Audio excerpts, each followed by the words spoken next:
Why you wouldn't last. A day in medieval times. Welcome, dear listener. As you lay there, your body cushioned by your bed, the soft glow of the moonlight slipping through the curtains, let your mind wander into the realm of history. Tonight, we're going to embark on a journey back in time to an era of knights and castles, of lords and serfs. It was a time of both intense hardship and remarkable innovation, a time that has captivated the human imagination for centuries. This is the time of the Middle Ages, and tonight, we will explore why you, a modern individual, would find it almost impossible to last a single day in this era. The Middle Ages, also known as the medieval period, spanned from the 5th to the 15th century. It started with the fall of the Western Roman Empire and merged into the Renaissance and the Age of Discovery. To set the scene, imagine a landscape dotted with grand castles, their stone walls standing tall against the backdrop of the sky. Picture villages of thatched roof cottages, their chimneys puffing out smoke. See the people, the nobles in their fine silks, the peasants in their simple clothes, the monks in their solemn robes. Hear the clang of the blacksmith's hammer, the lowing of cows, the bustle of the market. However, life in this era was far from the romanticized version we often see in movies or read in books. It was, in fact, a period characterized by great struggle and adversity. The average life expectancy was around 30 years, and a vast majority of the populace lived in abject poverty. Sanitation was poor, disease was rampant, and the threat of war was an ever-present reality. One of the most striking differences between our time and the Middle Ages is the lack of modern conveniences that we take for granted. Imagine a life without electricity, without running water, without central heating. In the winter, you would have to rely on a fireplace for heat, with the risk of the fire going out in the middle of the night. In the summer, there was no escape from the heat and the swarms of insects that came with it. You might think that the simple act of eating would be a respite from these hardships, but even this was fraught with difficulty. Food was often scarce and of poor quality.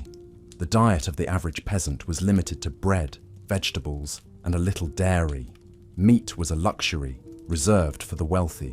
And even if you were lucky enough to get your hands on some, there were no refrigerators to keep it fresh.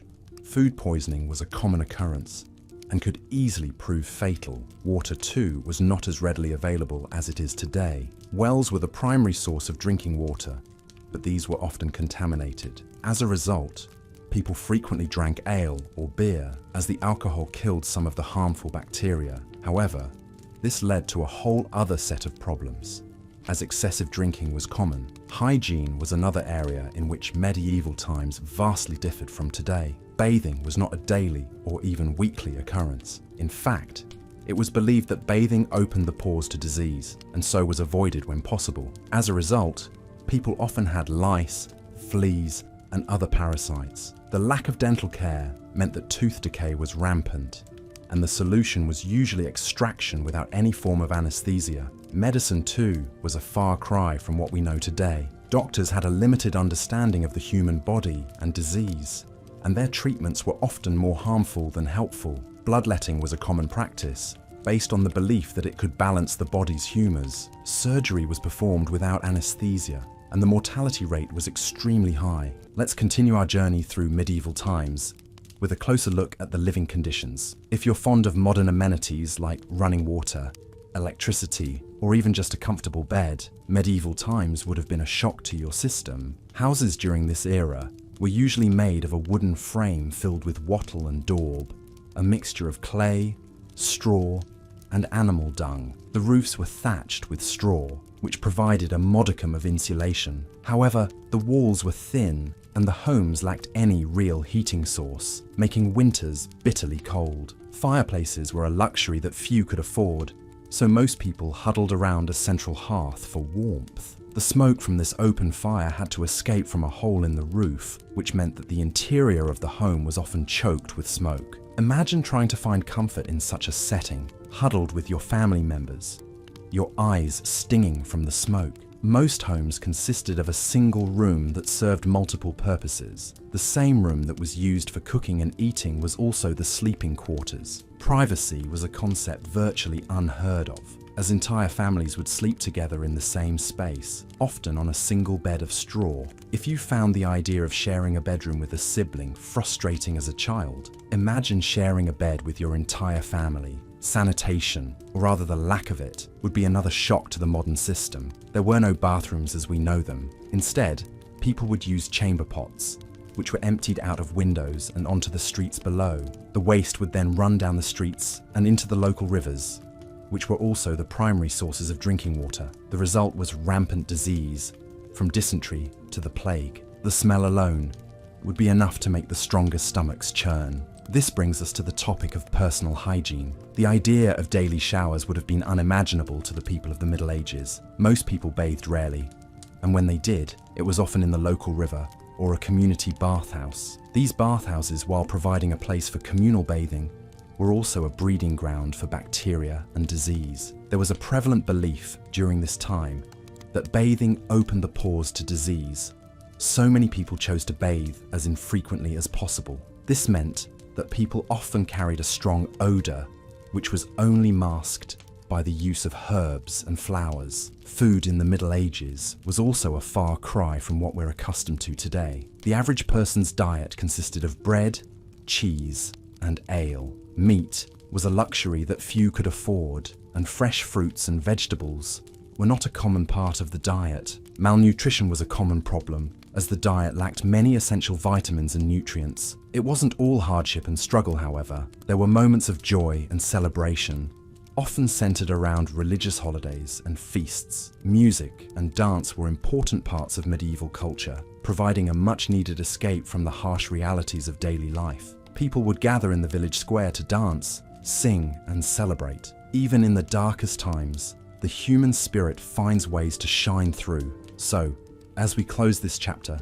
take a moment to appreciate the comforts of modern life. The next time you take a hot shower, sleep in a warm bed, or enjoy a fresh, healthy meal, remember how far we've come. The Middle Ages may have been a time of great cultural and intellectual growth, but they were also a time of hardship and struggle. It's a testament to the resilience of the human spirit that we've come so far. In our next section, we'll dive deeper into the social structure of the Middle Ages, exploring the roles of the king, nobles, knights, and peasants. Stay tuned and let the soothing rhythm of history lull you into a peaceful slumber. As the sun creeps over the horizon, our medieval day begins. Life in the Middle Ages was dictated by the sun. It determined when you woke, when you worked, and when you slept. In a world without electricity, daylight was precious, and every ray of sun had to be used for vital chores and tasks. If you're imagining the luxury of a lazy Sunday morning,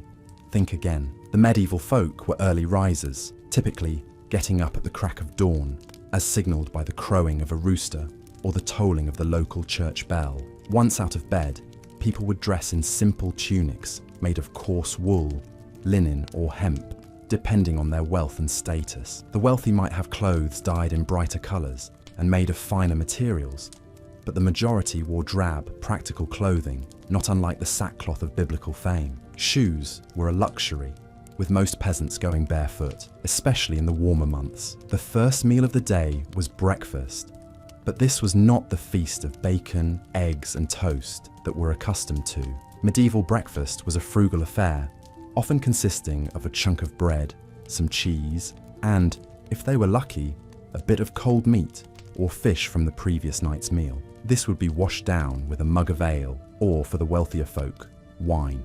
Yes, you heard that right. Water was often unsafe to drink due to poor sanitation, so low-alcohol ale and wine were common beverages, even for children. After breakfast, it was straight to work. The majority of medieval people were peasants, working the land for the local lord. Their days were filled with hard, physical labour, ploughing fields, sowing seeds, tending animals, and harvesting crops. Even children were expected to contribute, with tasks appropriate to their age and strength. The work was back-breaking and the hours were long. From dawn until dusk, the fields and pastures were a hive of activity, with only a short break at midday for a meal and rest. If you were lucky enough to be a craftsman, your day might involve working in a shop or at a market stall selling your wares. Blacksmiths, bakers, carpenters, and weavers were all critical to the medieval economy. Their skills were in high demand, and their products, horseshoes, bread, furniture, and cloth, were essential for daily life. However,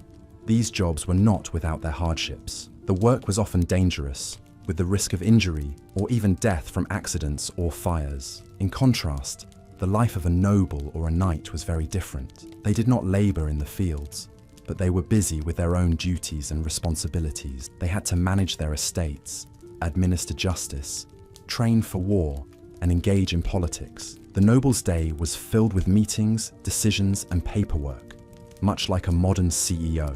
As the sun began to set, the day's work would come to an end. Supper was the main meal of the day, usually consisting of a hearty stew made of meat, vegetables, and grains. The wealthier you were, the more varied and extravagant your diet would be. The rich feasted on roasted meats, exotic spices, and sweet pastries, washed down with fine wines. After supper, people would gather around the hearth for a few hours of relaxation before bed. They might tell stories, play simple games, or just enjoy the warmth and companionship of their family and friends. Then, as the last embers in the hearth died out, it was time for bed. Beds were simple affairs, often just a pile of straw covered with a blanket. Only the wealthy had the luxury of a wooden bedstead, stuffed mattress, and feather pillows. As you lay down to sleep, you would be aware of the silence, broken only by the occasional hoot of an owl or the distant howl of a wolf. There were no streetlights, no cars, no electric hum, just the dark and the quiet. And with that, your day in the medieval times would come to an end, ready to start again with the crowing of the rooster at dawn. So, as you settle into your comfortable modern bed tonight, spare a thought for our medieval ancestors. Their lives were hard and their comforts were few, but they made the best of what they had. They worked, they laughed, they loved, and they slept just like we do. They were, in essence, just like us, only their world was a very different place. As we delve deeper into the details of medieval life, we find ourselves standing in the middle of a bustling medieval marketplace, a sensory overload of sights, sounds, and smells. The marketplace was the economic center of medieval society, a place where merchants and craftsmen came to sell their wares, and where peasants came to purchase the essential goods they needed for survival. Imagine the cacophony of vendors hawking their wares, the clatter of carts and the lowing of livestock, the scent of fresh bread wafting from the baker's stall, and the less pleasant stench of unwashed people and animals. Goods would have included everything from foodstuffs like bread, cheese, and vegetables to manufactured items like clothing, household goods, and tools. It's worth noting that in these times, currency wasn't as prevalent as it is today. Bartering was a common practice, and goods would often be exchanged for other goods or services. So, if you were a craftsperson, you might trade a handcrafted tool for a sack of grain or a pair of shoes. Food, of course, was a critical part of daily life in the Middle Ages. Contrary to popular belief, medieval food was not all gruel and stale bread. The diet of an average person in the Middle Ages would have revolved around grains, such as barley, oats, rye, and wheat. Bread, porridge, and ale made from these grains would have been staples. Vegetables like cabbages, onions, garlic, and leeks were common, as were fruits like apples, pears, and berries. Meat and fish were also consumed, but less frequently, typically reserved for those of higher social status or for special occasions. Now imagine the water you drink and the food you eat being prepared in medieval conditions. There was no knowledge of bacteria and the role they played in causing disease. Water was often taken straight from rivers or wells, which could be contaminated with human and animal waste. Food was often stored in unsanitary conditions, and there was no refrigeration. This led to frequent outbreaks of diseases like dysentery and cholera. In addition to the marketplace, the other bustling center of activity in the medieval village would have been the manor, home to the local lord. The lord was the most powerful person in the village, responsible for maintaining law and order, administering justice, and protecting the villagers from outside threats. In return, the villagers were expected to work the lord's lands and pay him rent in the form of goods or services. The manor house itself would have been a large fortified structure, often surrounded by a moat for protection. Inside, you would find a great hall where the lord would hold court, a chapel for religious services, and private chambers for the lord and his family. Despite the grandeur of the manor house, life inside was not luxurious by modern standards. There was no indoor plumbing, and heating was provided by large, smoky fires. The lord's power was not absolute, however. He was subject to the king, who held ultimate authority. The relationship between the lord and the king was based on a system of mutual obligations, known as feudalism. The lord pledged his loyalty to the king and provided him with military service when needed. In return, the king granted the lord lands and rights over the people who lived on them. This feudal system was a fundamental aspect of medieval society, creating a hierarchy of power and privilege. At the top were the king and the nobility, who owned the land and controlled the wealth. Below them were the knights, who provided military service in exchange for land and status. At the bottom were the peasants, who worked the land and had few rights or freedoms. In the next section, we will explore the harsh reality of medieval warfare and the role of knights in society. But for now, let's take a moment to reflect on the fact that this was a time when survival was a daily struggle, and the creature comforts we enjoy today were inconceivable luxuries. As we drift off into a peaceful sleep, let's appreciate the comforts and conveniences of our modern lives and the progress that has been made over the centuries. In the end, the Middle Ages were a time of great hardship and adversity, but also a time of remarkable resilience and innovation. Life was difficult, but people found ways to adapt and survive, to create beauty and meaning in the midst of their challenges. And that, perhaps, is the most enduring lesson of the Middle Ages, the capacity of the human spirit to endure and to flourish even in the harshest of circumstances. So, as we close our eyes and surrender to the soothing embrace of sleep, let's carry that thought with us into our dreams, a reminder of the strength and resilience that resides within each of us. As we delve deeper into the daily life of the medieval period, it's important to note that the rhythm of the day was very different than the one we are used to in our modern times. It was a time when the sun served as the main indicator of the time, and the need for survival necessitated early rising. A typical day would start at dawn with a quick meal known as breakfast, a term borrowed from the Old English breakfasta, which literally means to break the night's fast. This meal was usually a simple affair, consisting of a chunk of bread, some cheese, and perhaps a cup of ale. Following breakfast, the majority of the day was dedicated to work. The type of work varied greatly depending on one's social status. If you were a peasant, your day would be filled with grueling physical labor. Medieval peasants were essentially farmers and worked the land to produce the food that was required to feed the entire kingdom. They planted and harvested crops, raised livestock, and did whatever else was necessary to maintain the estate they lived on. If you were born into the nobility, your day would look very different. While nobles did not have to perform physical labor, they were responsible for managing the land and the people who lived on it. They made important decisions about when to plant and harvest crops, how to distribute resources, and how to defend their land in the event of a conflict. This was no easy task and required a great deal of strategic thinking and interpersonal skills. The middle class, which consisted of merchants and craftsmen, also had their own set of responsibilities. A merchant's day might be spent acquiring goods and then selling them in the market. They would have to keep track of their inventory, negotiate prices, and navigate the complex world of medieval trade. Craftsmen, on the other hand, would spend their days creating the goods that were sold in the market. They would have to master their craft, whether it was blacksmithing, weaving, or carpentry, and produce high-quality products that would sell well. Lunch, the main meal of the day, was taken around midday. This was a more substantial meal than breakfast, and typically consisted of several courses. Bread was still the staple, but it would be accompanied by meat or fish, vegetables, and a variety of sauces and spices. The meal would be washed down with ale or wine, as water was often unsafe to drink.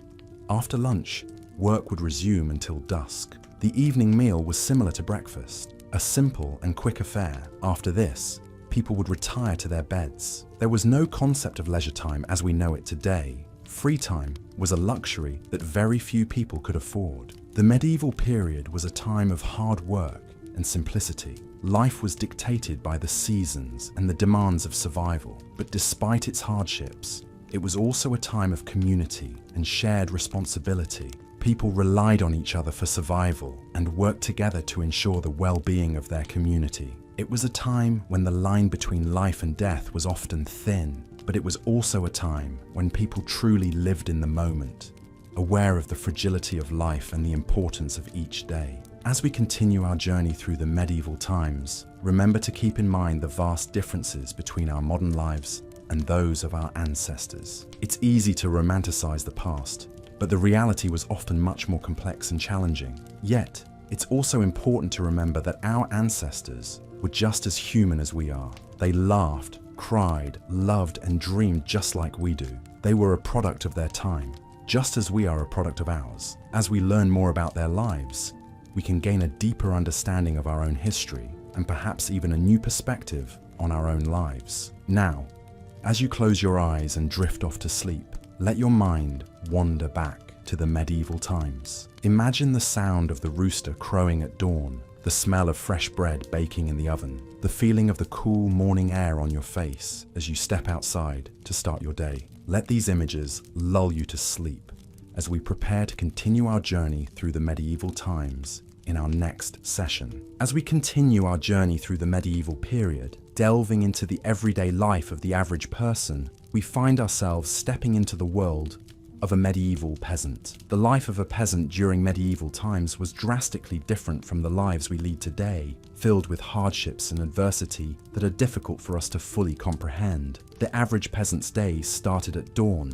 with the rising of the sun. This was long before the invention of alarm clocks, so the first light of day signaled the beginning of their labor-intensive routines. The majority of peasants were farmers, their lives strictly dictated by the changing seasons and what they could grow. In the spring, they would begin by ploughing their fields using rudimentary tools made from wood and iron. This was a grueling task, often taking several weeks to complete. Once the fields were ploughed, they would then begin sowing the seeds for their crops. Wheat, barley, oats, rye, and legumes were among the most common crops grown. The work was backbreaking, requiring long hours of physical labor in the fields. After the seeding process, the peasants' focus shifted to the maintenance of their crops. They would spend the summer months weeding and ensuring their crops were receiving enough water. This was a constant battle against nature, as unexpected storms or droughts could easily destroy their hard work and leave them without food for the coming winter.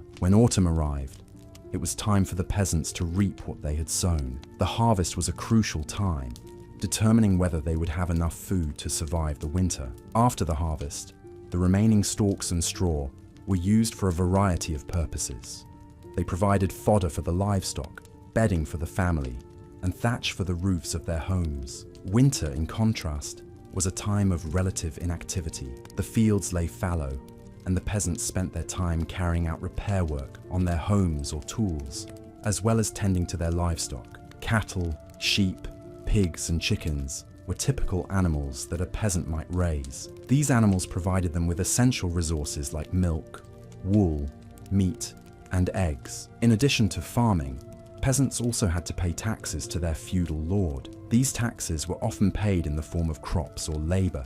It was not uncommon for a peasant to spend several days each year working on the lord's lands as part of their tax obligation. This was known as the corvée system and was a significant burden on the peasant population. Despite the hardships, life wasn't always work for the peasants. They did have some time for rest and recreation. Sundays were usually kept as a day of rest and worship. The church played a significant role in the lives of the peasants, providing them with spiritual guidance and a sense of community. Festivals and holy days also gave them a chance to take a break from their labor and celebrate with their friends and neighbors. Marriages and births were cause for celebration, and even the harshness of winter brought with it the joy of Christmas festivities. Music and dance were popular forms of entertainment, and despite their difficult lives, the peasants found ways to express their creativity and joy. However, the life of a peasant in medieval times was undoubtedly difficult. The physical labor was intense, the diet was poor,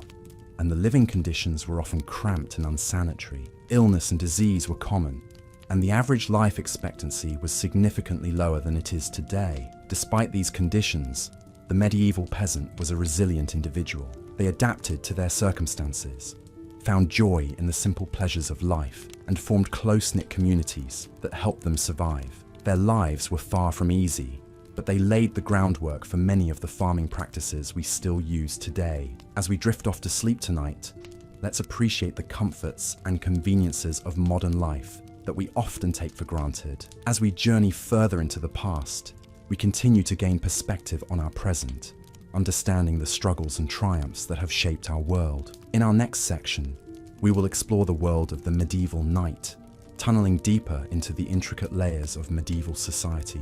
But for now, let's let the rhythm of a peasant's life lull us into a peaceful and restful slumber. Good night. In our 7th segment, we delve into the social structure of the medieval era, a time when society was starkly divided into classes, and one's birth essentially determined the course of their life. The feudal system, which was the primary social structure during the medieval period, was akin to a pyramid. At the top was the king, who granted land to his most important noblemen, known as barons. Below the barons were the knights, and at the very bottom were the peasants, who made up the vast majority of the population. Life at the top of the pyramid was relatively comfortable. Kings and noblemen lived in grand castles, surrounded by servants who catered to their every whim. They dined on a variety of foods, including meat, fish, and exotic fruits, while wearing luxurious clothing made of silk and velvet. Despite this, their lives were far from easy.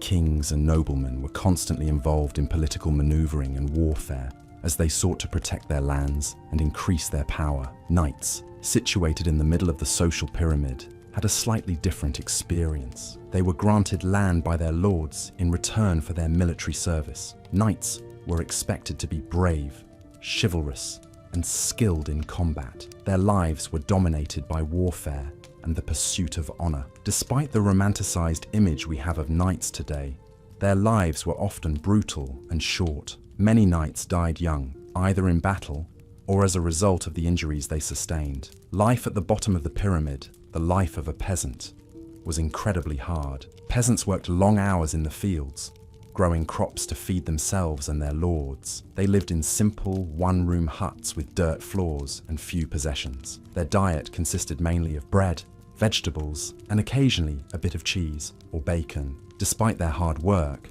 peasants were often at the mercy of their lords, who could raise rents or demand more labor at any time. The medieval period was also a time of religious fervor. The Catholic Church was the dominant religious institution, and its influence permeated every aspect of life. The Pope, who was considered God's representative on earth, held enormous power. People were expected to attend church services regularly, pay tithes to the church, and live their lives according to Christian teachings. Those who didn't were considered heretics and could face severe punishment, including excommunication or even death. The Middle Ages were also a time of great intellectual activity, despite the widespread illiteracy.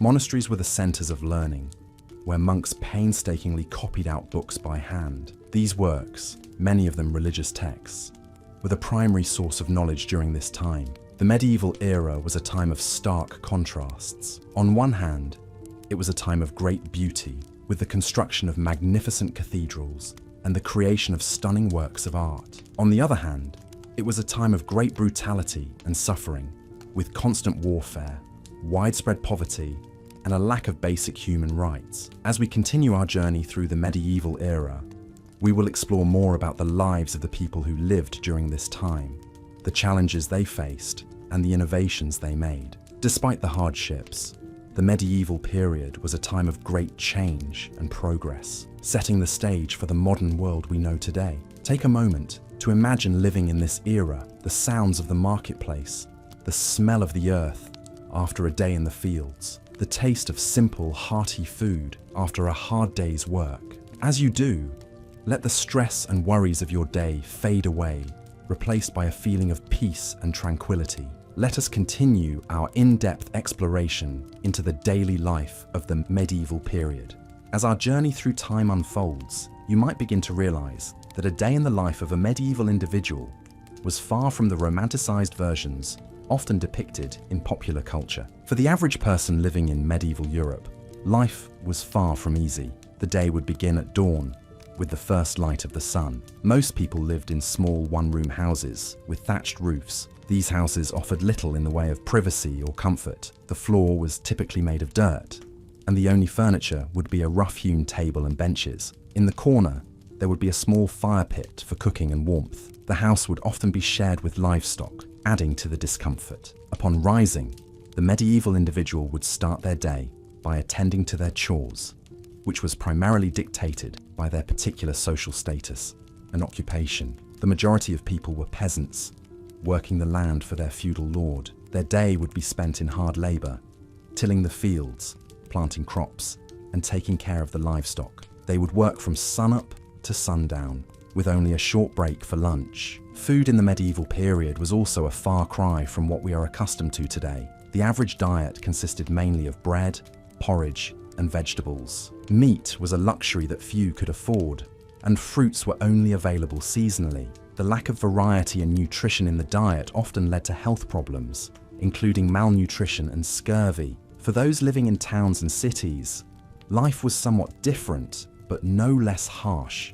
The streets were narrow, crowded, and dirty, with waste and garbage often thrown into the street. Sanitation was a major problem, leading to frequent outbreaks of disease. The bubonic plague, also known as the Black Death, wiped out a third of Europe's population in the 14th century. On top of these physical hardships, there was also the psychological toll of living in a society where life was cheap and violence was commonplace. The threat of war was ever present, with kingdoms and fiefdoms constantly in conflict. Public executions were common, and the rule of law was often arbitrary and brutal. Yet despite these hardships, people in the medieval period found ways to enjoy life. They celebrated festivals and holidays with great enthusiasm, often involving music, dance, and copious amounts of alcohol. Religion also played a major role in their lives, providing a sense of purpose and community. Religion was not just a matter of personal belief, but a central part of everyday life. The church played a significant role in the community,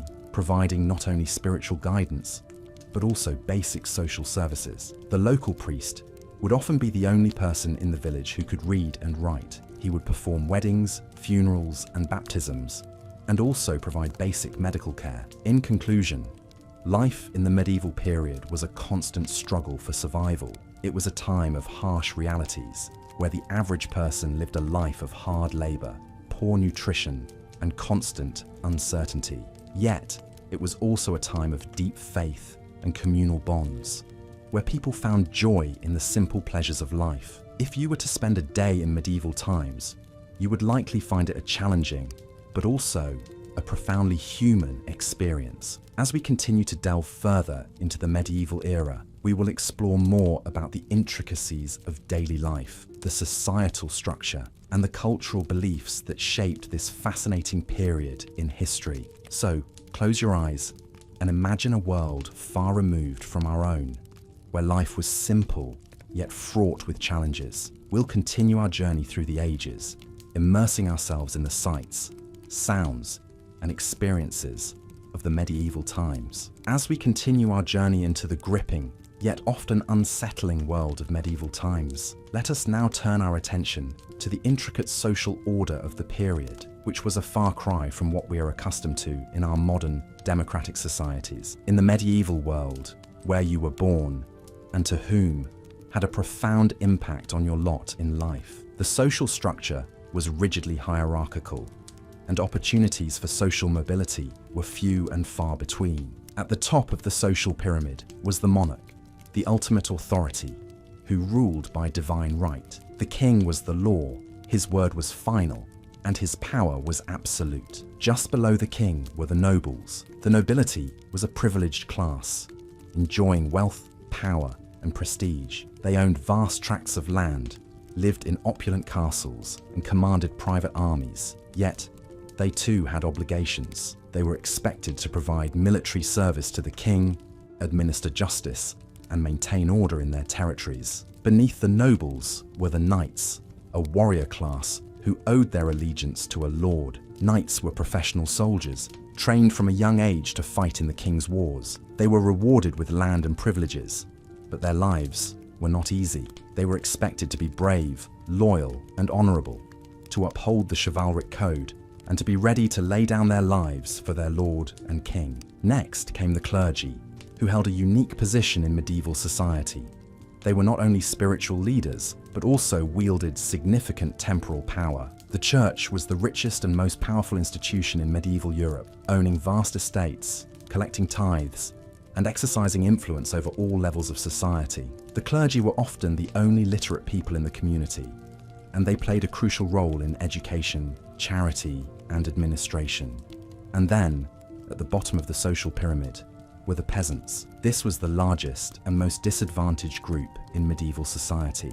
They worked the land, tilled the fields, and tended the livestock, their labor providing the food and other resources that sustained the entire society. Yet, they were often treated as little more than chattels, tied to the land and their lord, with few rights and little hope of improving their circumstances. Life as a peasant was hard and unrelenting. The working day started at dawn and ended at dusk, with only a few short breaks for meals. The work was physically demanding, and there was no respite, no weekends, no holidays. And yet, the fruits of their labor mostly went to their lord in the form of rent, taxes, and services. Food was simple and monotonous. A typical diet consisted of bread, porridge, and vegetables, with meat and fish being a rare luxury. Clothing was coarse and practical, made from wool or linen, and often worn until it fell apart. Homes were small, dark, and crowded, with entire families living in a single room. Peasants were subject to the will of their lord, who had the power to decide almost every aspect of their lives. They could be bought, sold, or given away at their lord's whim. They were subject to harsh punishments for any transgressions, real or imagined, and they had little recourse to justice, as the legal system was heavily biased in favor of the nobility. Despite these hardships, the peasants were not entirely without agency.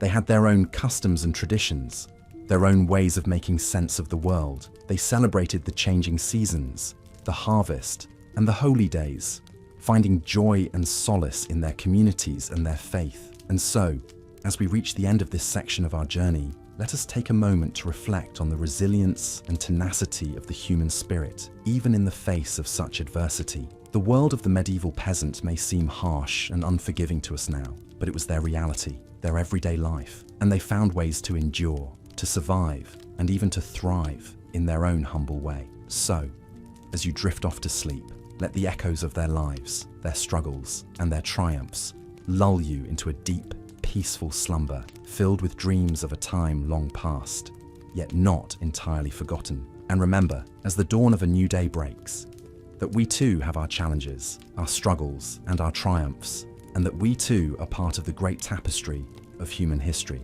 every bit as complex, as vibrant, and as fascinating as the world of the medieval times. Good night. As we continue on our journey through the Middle Ages, let's shift our focus to the daily life of the common people. It's easy to imagine the glamorous knights and the grandeur of the lofty castles, but the reality of medieval times was often far from this romanticized vision. To truly understand the challenges of this era, we must delve into the life of the everyday folk who formed the backbone of medieval society. The majority of people in the Middle Ages were peasants, and their daily lives revolved around hard work. They lived in small villages and worked on the land, growing crops or rearing animals. The day began at dawn with the crowing of the rooster. The life of a peasant was dictated by the sun and the seasons. In the winter months, when there was less daylight, they would rise later, but in the summer, they would often be up before sunrise,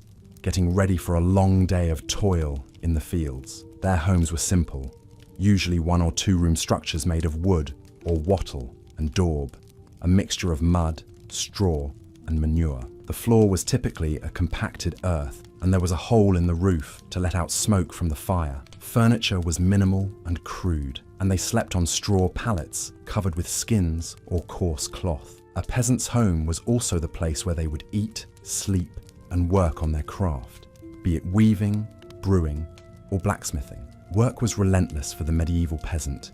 Their primary responsibility was to produce food. They would plough, sow seeds, and harvest crops. They also took care of animals, milked cows, made cheese, and collected eggs. In addition to this, they were also responsible for building and repairing their homes and tools. Every member of the family, including children, was expected to contribute in some way.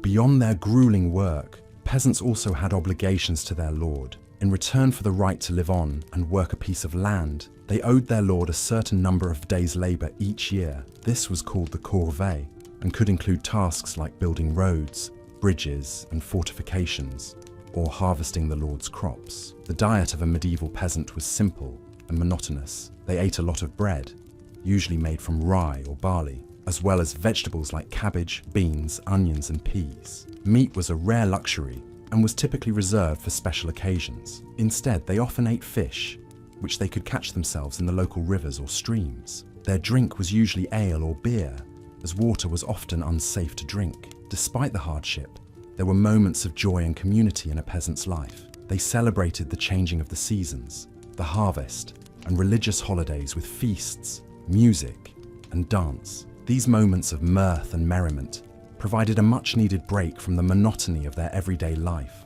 However, the life of a medieval peasant was fraught with uncertainty. Crop failure, due to bad weather or pests, could lead to famine, and even in good times, the threat of disease was ever present. Without modern medicine, a simple infection could become deadly. Moreover, the constant threat of war loomed over their heads. If their village was in the path of an advancing army, they could lose everything. In understanding the life of the medieval peasant, we can appreciate the immense challenges they faced. Their existence was often brutal and short, yet they endured, and their labor laid the foundation for the society we know today. As we close this section, let's take a moment to reflect on the resilience of these humble folk, who toiled from dawn till dusk, and whose stories are often overshadowed by the grand tales of knights and kings. In medieval times, the majority of the populace were serfs, a type of peasant who worked the land. The very land they toiled on was owned by a lord, who in turn owed allegiance to a higher lord, and so on up to the king. A serf's life was one of relentless labor, and their daily existence was dictated by the changing seasons and the demands of their lord. They would start their day at the crack of dawn, with the first light of day serving as their alarm clock. Their day would begin with feeding their animals, which often included cows, sheep, and chickens. The animals were vital to a serf's livelihood, providing milk, wool, eggs, and occasionally meat. Following this, the serfs would head to the fields. Depending on the time of year, they might be sowing seeds, harvesting crops, or ploughing the fields. These tasks were physically demanding and involved hours of back-breaking work, often under the harsh elements. There were no weekends or holidays for a serf. Their work was never truly done. After a long day in the fields, the serfs would return home.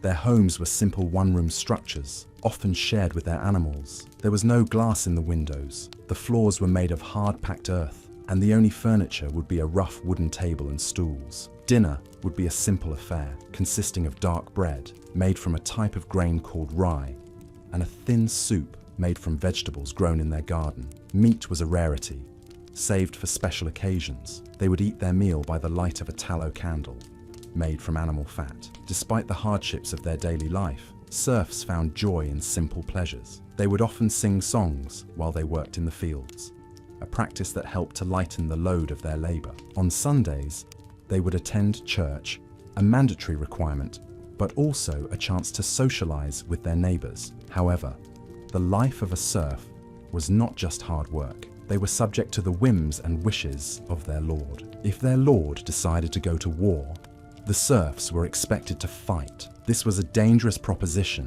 as they often lacked proper training and equipment. The life of a serf was also precarious. A bad harvest could lead to starvation, and disease was a constant threat. Without access to modern medical treatments, a simple injury or illness could easily turn deadly.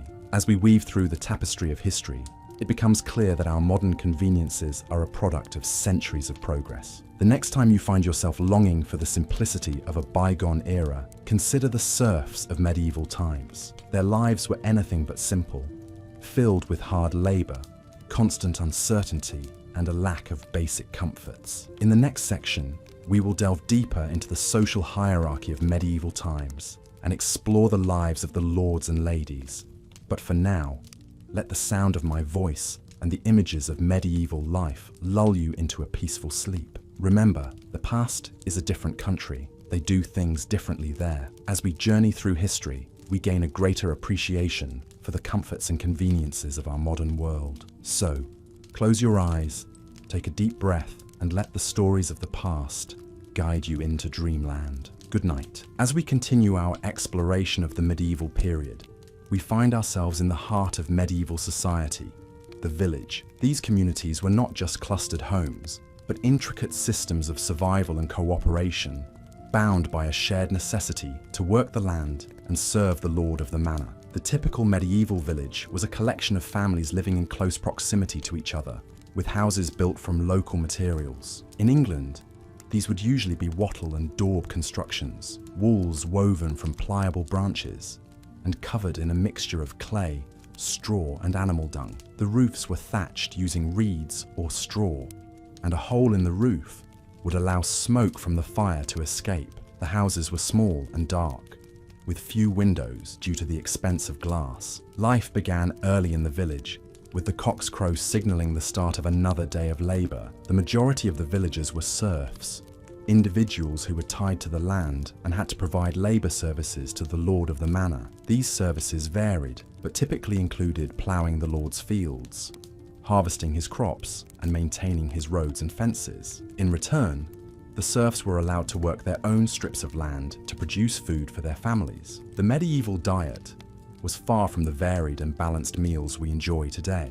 Most peasants subsisted on a diet of bread, cheese, and vegetables, with meat being a rare treat. Ale was often safer to drink than water, as the brewing process killed off bacteria. However, it was weak and not the intoxicating beverage we might imagine. Children would have drunk it as well as adults, and it would have been consumed throughout the day. The life of a serf was not just hard labor, however. There were times of celebration and relaxation, such as the end of the harvest, when villagers would feast and dance. The church also provided a structure of festivals and holy days, which offered a break from the toil of everyday life. These occasions would be eagerly anticipated, with villagers indulging in food, drink, and merriment. However, medieval villagers lived with the constant threat of disease. The unsanitary conditions in which they lived made them ripe for outbreaks of illness. The Black Death, which swept across Europe in the 14th century, wiped out entire villages, leaving fields untended and livestock roaming free. The lack of medical knowledge and the belief in supernatural causes for diseases made these outbreaks all the more deadly. Despite the hardships, there was a sense of community within the village. Everyone had a role to play and was dependent on their neighbors for survival. The shared experiences of work, celebration, and adversity created strong bonds between villagers. They supported each other through difficult times and shared in each other's joys and sorrows. However, this sense of community also had a darker side. Villagers were suspicious of outsiders and anything that deviated from the norm. This fear of the unknown could lead to accusations of witchcraft and other forms of supernatural mischief. These accusations could have dire consequences, with those accused often being ostracized, tortured, or even killed. As we delve deeper into the realities of life in the medieval period, it becomes clear that surviving in these times required strength, resilience, and a strong sense of community. It was a time of hard work and hardship, but also one of shared experiences and communal ties. Life in a medieval village was not for the faint of heart, but for those who could bear the toil and danger. It was a life lived to the rhythm of the seasons and the demands of the land. So, as we continue our journey through the medieval period, let's remember the serfs and their struggles, and appreciate the relative comfort and safety of our own lives. As we continue to weave our way through the fabric of medieval life, we find ourselves at the heart of a bustling medieval town. The air is filled with the chatter of townsfolk, the clanging of the blacksmith's hammer, and the distant hum of a lute. The streets, narrow and winding, are lined with timber-framed houses. These structures lean precariously over the street, their second stories jutting out over the first, in a way that seems to defy gravity. The overhanging upper floors were designed this way to maximize living space, without encroaching on the street below, a clever solution to the problem of limited urban space. Most houses in a medieval town were multifunctional. The lower floor often served as a workshop or a shop, with the family living in the rooms above.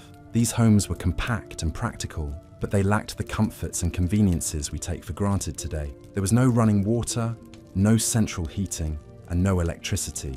Instead, people relied on wells or nearby rivers for water, used fireplaces for warmth, and candles or rushlights for illumination. Privacy was also a luxury that many could not afford in the Middle Ages. It was common for entire families to sleep in one room, often sharing their quarters with apprentices or servants. This close living quarters, combined with the lack of sanitation, meant that illness could spread rapidly through a household. It was not uncommon for entire families to be wiped out by diseases such as the bubonic plague, which decimated the population of Europe in the 14th century. Medieval towns were also notoriously dirty places.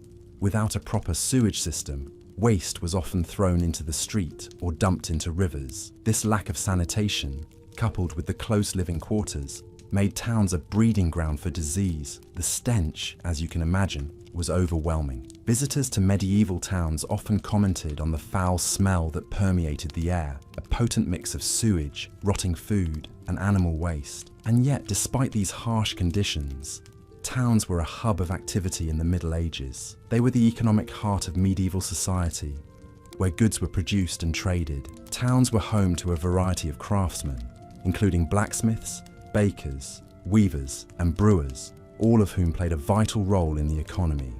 Markets were held regularly, drawing people from the surrounding countryside to buy and sell goods. In addition to their economic function, towns also served as centers of social and political activity. Towns were often fortified with walls and towers, providing protection to their inhabitants in times of war. They were also home to important institutions such as the church and the town hall, which played key roles in the governance and spiritual life of the community. Towns also offered opportunities for social mobility. While the rural peasantry was largely tied to the land, townspeople had the chance to amass wealth through trade and craft. This gave rise to a new social class, the bourgeoisie, or middle class, who wielded considerable economic power. However, life in medieval towns was not all work. There were also opportunities for leisure and entertainment.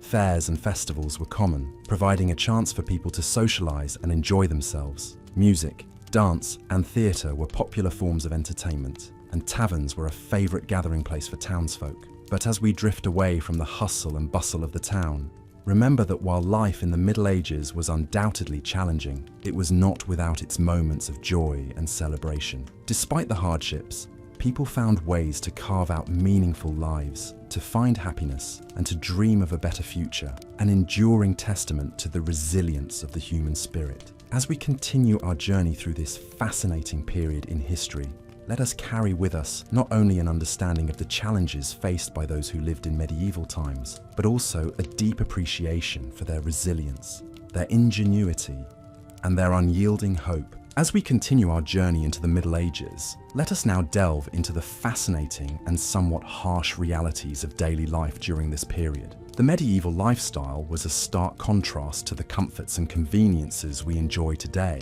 and it's not difficult to understand why surviving in such times would be a daunting task for many of us. Firstly, the concept of hygiene as we know it today was significantly different during the Middle Ages. Bathing was not a daily ritual, and public baths were more a space for socializing than cleanliness. The water used in these communal wash places was rarely changed throughout the day, which meant the last person to bathe was essentially washing in the dirt and grime of everyone who had bathed before them. This lack of personal hygiene led to outbreaks of diseases, such as the infamous Black Death. Now, let's talk about the dietary habits of the medieval populace. The diet during the Middle Ages was not particularly varied or nutritional.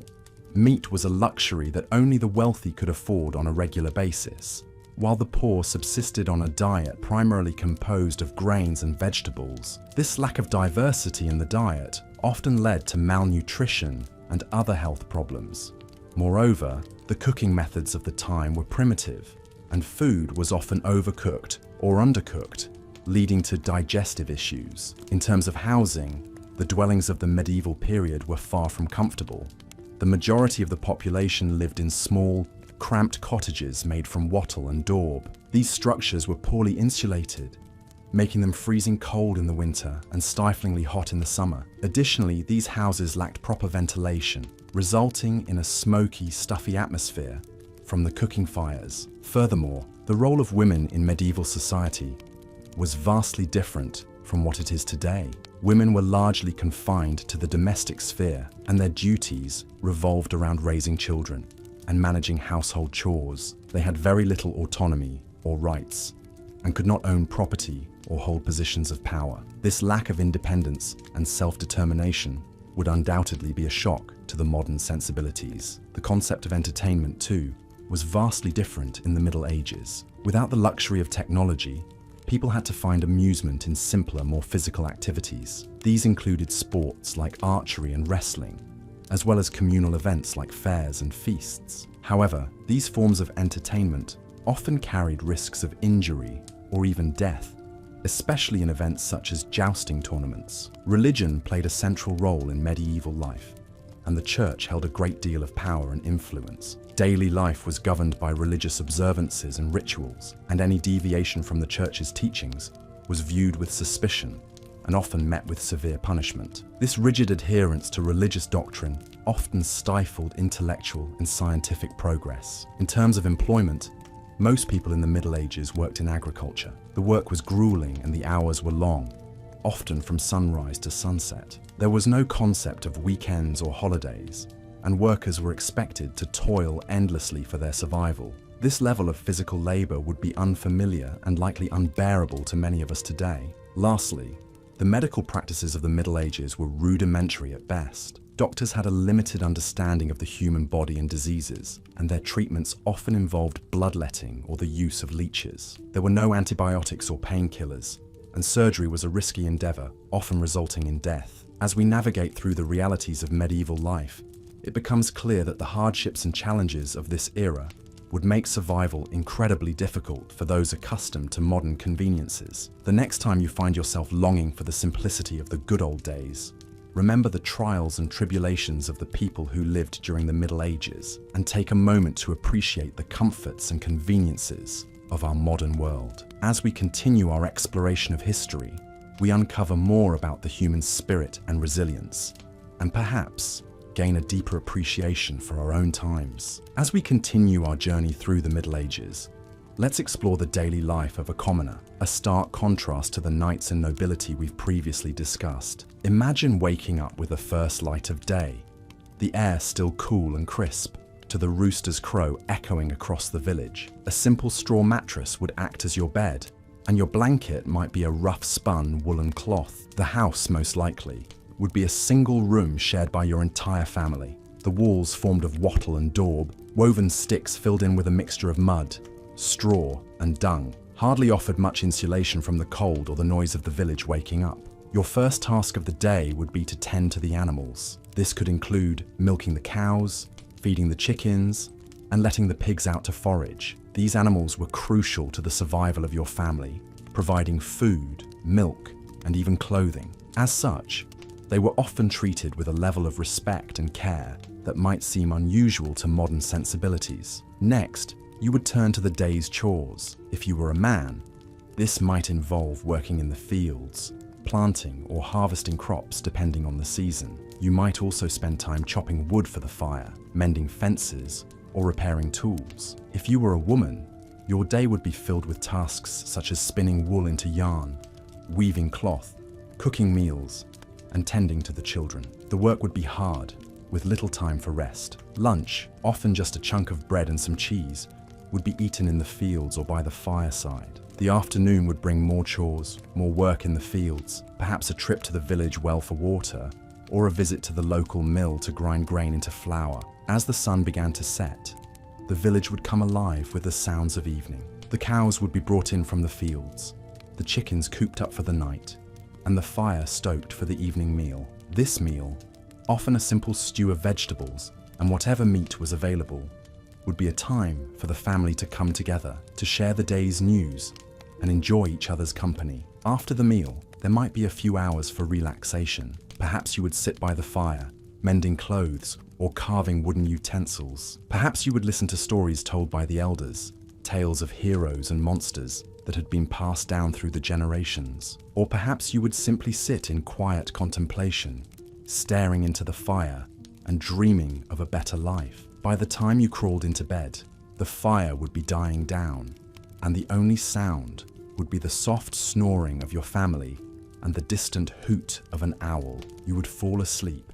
knowing that tomorrow would bring more of the same, more work, more chores, more struggles, but also more moments of joy, more stories, more dreams. Life in the Middle Ages was hard, but it was not without its moments of beauty.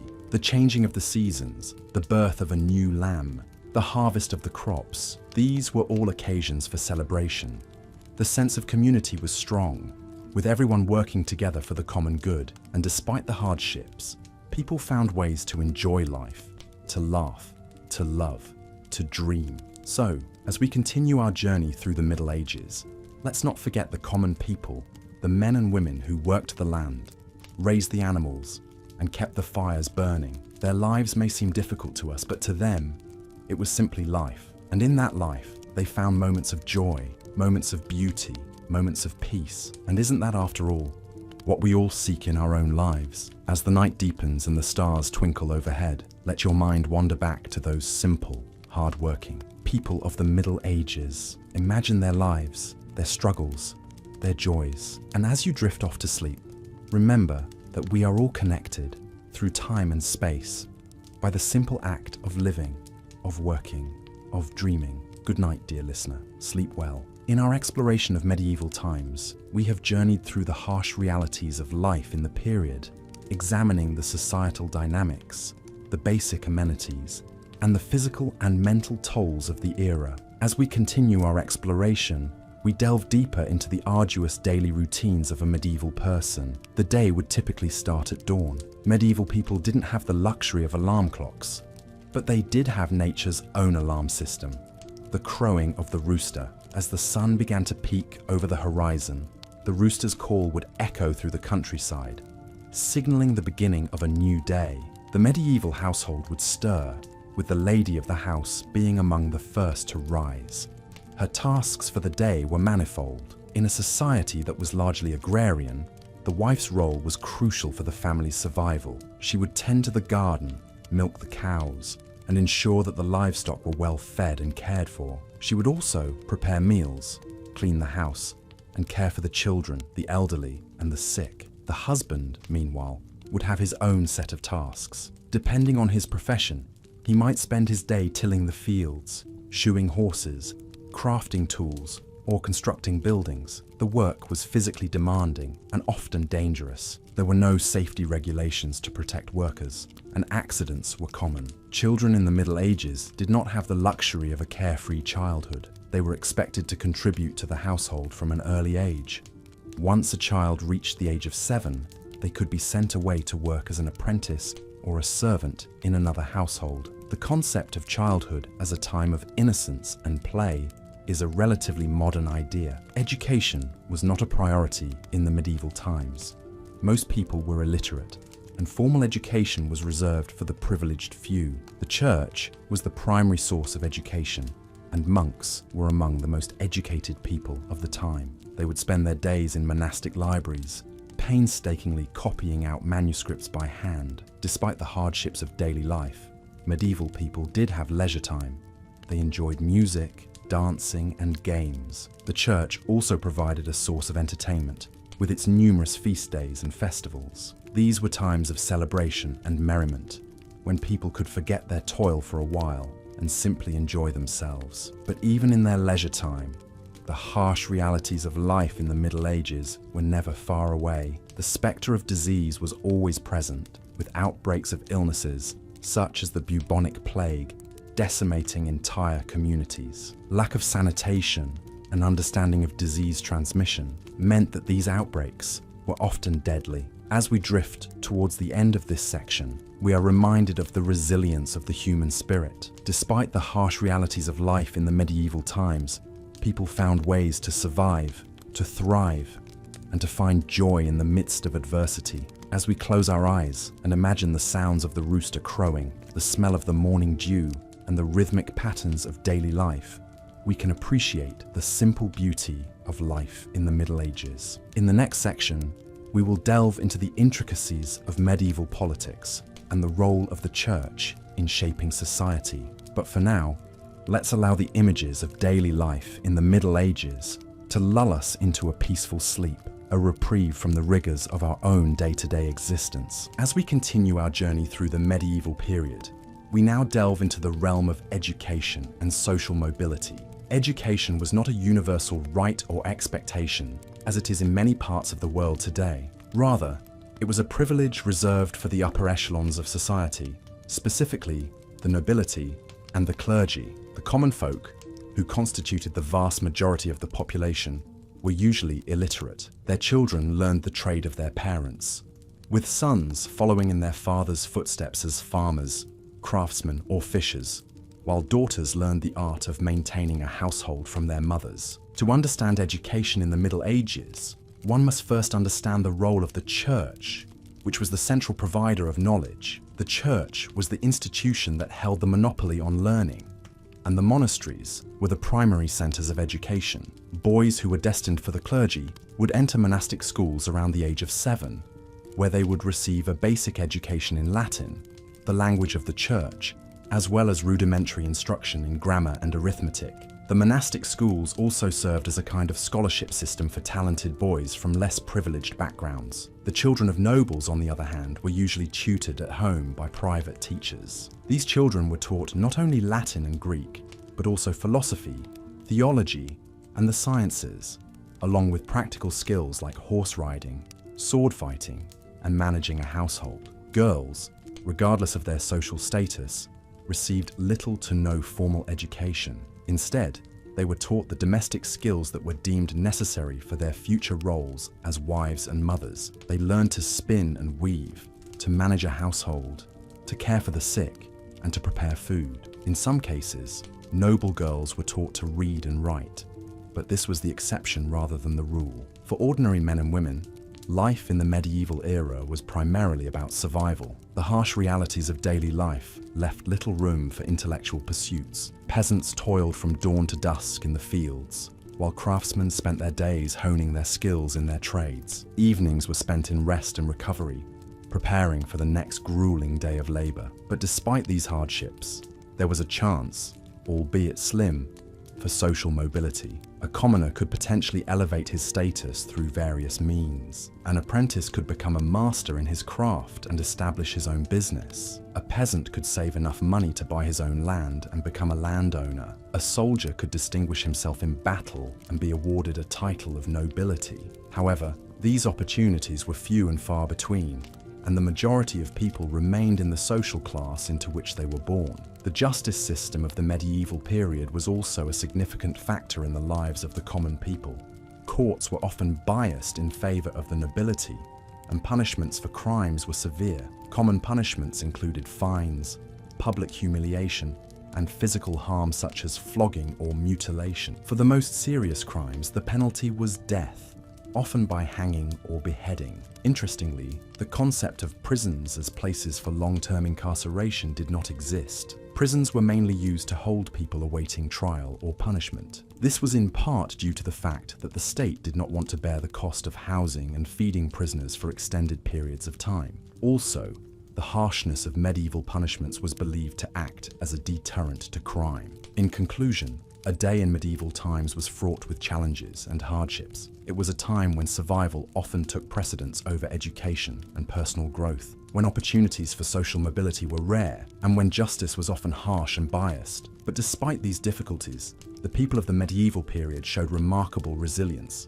ingenuity, and tenacity, qualities that have shaped the course of human history and continue to influence our world today. As we wrap up this section of our journey, let your mind absorb this rich tapestry of life in the medieval era and let it guide you into a deep and peaceful sleep. As our journey through the medieval era continues, let us not forget the significance of religion during this time.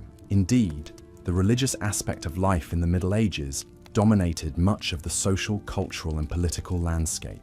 The church wielded considerable power, influencing not just spiritual matters, but also the daily life of ordinary people. To understand the Middle Ages, we must understand the Church's role in this period. The Church during the Middle Ages was the single largest unified organization in Europe. It was the preserver of scholarship and literacy during a time when much of Europe was in disarray. Monasteries, scattered across the continent, became the centers of learning and education. Monks hand-copied books in the scriptoriums, preserving ancient texts, a knowledge that might otherwise have been lost. The Church's influence was not limited to spiritual matters. It extended into the realms of art and culture, politics, and even war. In the labyrinth of medieval society, the Church provided order and structure. It was the institution that touched every aspect of daily life. The Church dictated the calendar, marking the year with religious festivals and holy days. It provided welfare for the poor and needy,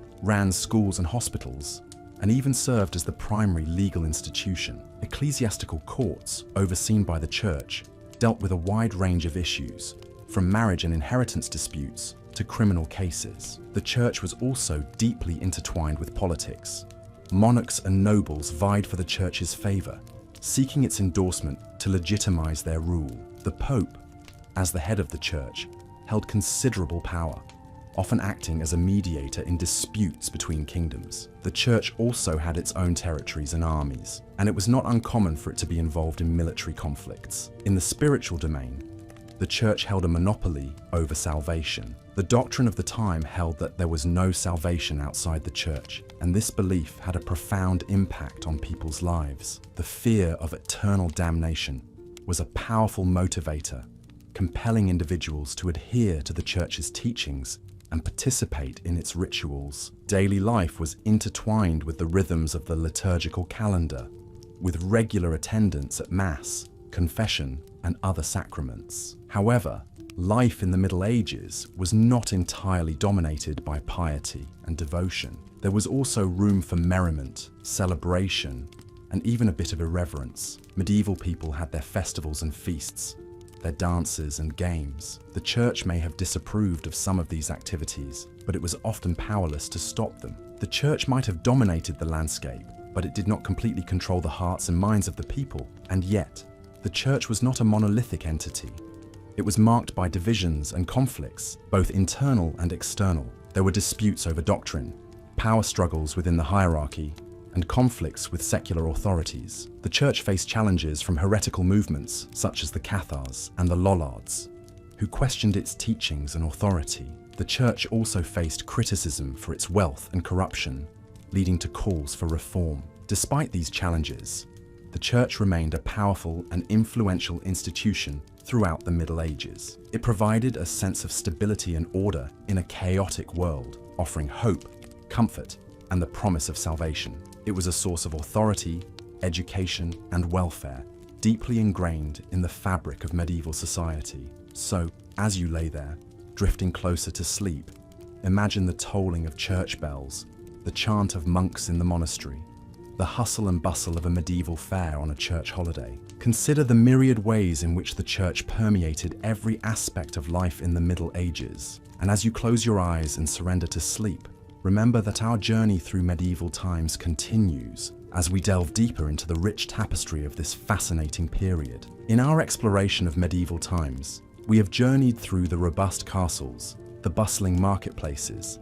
and the laborious farmlands. We have come to understand the intricate social structures and the profound importance of religion. Now, as we delve into the third section of our journey, let us turn our attention towards the challenging daily routines and the fascinating culture of these ancient times. Imagine waking up with the sunrise, the light seeping through the narrow slits that serve as windows in your modest wooden home. Your bed would not be the plush comfort that we are accustomed to today. It would likely be a hard straw mattress, perhaps shared with other members of your family. The very concept of privacy as we understand it today did not exist in the same form during the medieval period, particularly for those of the lower classes. As you rise from your bed, you would need to tend to your animals. Chickens would need to be fed, cows milked, and horses groomed. This would not be a task to be taken lightly, as these animals represented a vital source of food and livelihood. They would provide you with eggs, milk, and meat, and their manure would be used to fertilize your fields. Breakfast, if you were fortunate enough to have it, would consist of a simple fare. Bread, cheese, and perhaps a portion of last night's stew would serve to break your fast. Yet food was often scarce, especially during the winter months. You would need to ration your food carefully to ensure it lasted until the next harvest. Once your initial tasks were completed, it would be time to begin your day's work. If you were a peasant, this would likely involve a long day of physically demanding labor in the fields. You would be expected to plow, sow, and harvest the crops, a task made even more challenging by the primitive tools available at the time. If you were a craftsman, your day would be filled with the meticulous creation of goods. Blacksmiths would labor over hot forges, shaping metal into tools, weapons, and household items. Tailors would painstakingly stitch together garments, while carpenters would construct furniture and buildings. Regardless of your occupation, the workday would be long and arduous. There were no weekends or holidays as we know them today. You would work from dawn until dusk, with only a brief pause for a midday meal. This meal, known as the main meal, would be more substantial than breakfast. It might include a thick stew, a chunk of meat, and perhaps a piece of fruit or a handful of nuts. Despite the hardships, there would be moments of leisure in the medieval times. You might play a game of chess or backgammon, or perhaps engage in a lively dance at a local festival. Music was also an integral part of medieval life, with troubadours traveling from town to town, sharing songs and stories. As the day drew to a close, you would return home to prepare for the evening meal. This was usually a more modest affair than the midday meal, often consisting of leftovers or a simple porridge. After the meal, you would gather around the hearth, sharing stories and songs with your family. As the flames flickered and the darkness crept in, you would retire to your straw bed, ready to start the cycle again with the next sunrise. So, as we drift further into the narrative of the medieval times, we can appreciate the stark contrast of our modern conveniences with the rigorous routines of the past. We can marvel at the resilience and resourcefulness of the individuals who navigated through these challenging times. And as we tuck ourselves into our comfortable beds tonight, we can reflect on the lessons we can learn from history and how it shapes our understanding of the present and the future. At the heart of the medieval period, also known as the Middle Ages, was the feudal system. This was a social structure that dictated the roles and responsibilities of every individual within society. At the top of this hierarchy was the king, who was endowed with the right to rule by divine providence. Below the king were the nobles who swore their fealty to him. These included dukes, barons, and earls, the so-called lords of the realm. Their oath of loyalty included a promise to provide the king with knights for military service, a practice that was commonplace during this era of frequent territorial disputes. In return for their loyalty and service, the king granted these noblemen land, also known as fiefs. These lands were worked by serfs or peasants who were bound to the land and not allowed to leave without the lord's permission. It's important to remember that serfdom wasn't considered slavery, but it was far from a life of freedom. Serfs were required to work the land, growing crops and raising livestock, which could be claimed by their lord at any time. They also had to pay taxes and were subject to the lord's justice. The life of a serf was incredibly hard. They lived in small, cramped cottages with thatched roofs and walls made from wattle and daub, a mixture of clay, straw, and animal dung. These homes offered little protection from the elements, and during the winter months, they could become unbearably cold. The majority of a serf's time was spent working the fields from dawn until dusk. The work was backbreaking, and there were no weekends or days off. Their diet was poor and monotonous, consisting primarily of pottage, a type of thick soup made from peas, beans, and onions. If they were lucky, they might have some cheese or a bit of bacon to add to their meal. But for most, the diet was vegetarian out of necessity, not choice. It was a time when the saying, "You are what you eat," took on a literal meaning, as malnutrition was rampant, leading to a host of health problems. In contrast, the life of a noble was one of relative luxury. They lived in castles or manor houses, fortified structures that provided protection and comfort. Their diet was varied and plentiful, with meats, fish, fruits, and vegetables regularly on the menu. In addition to their duties to the king, nobles also had responsibilities to their serfs, such as providing protection and ensuring justice was served. However, the application of justice was often skewed in favor of the nobility, with serfs receiving harsher punishments for the same crimes. Medieval society was deeply religious, with the Catholic Church playing a central role in people's lives. The Church dictated the calendar, with numerous saints' days and religious festivals, providing a break from the relentless toil of fieldwork. These festivals also provided an opportunity for people to come together as a community, with feasting, drinking, and games. However, the Church also wielded significant power and influence, with bishops and abbots often acting as advisors to the king. The Church had its own system of law, known as canon law, which was used to regulate matters of faith and morality. This included everything from marriage and divorce to heresy and blasphemy. Those found guilty of breaking canon law could face severe punishments, including excommunication, which was a form of social and spiritual death. Yet, despite the hardships and challenges of life in the Middle Ages, people found ways to find joy and meaning.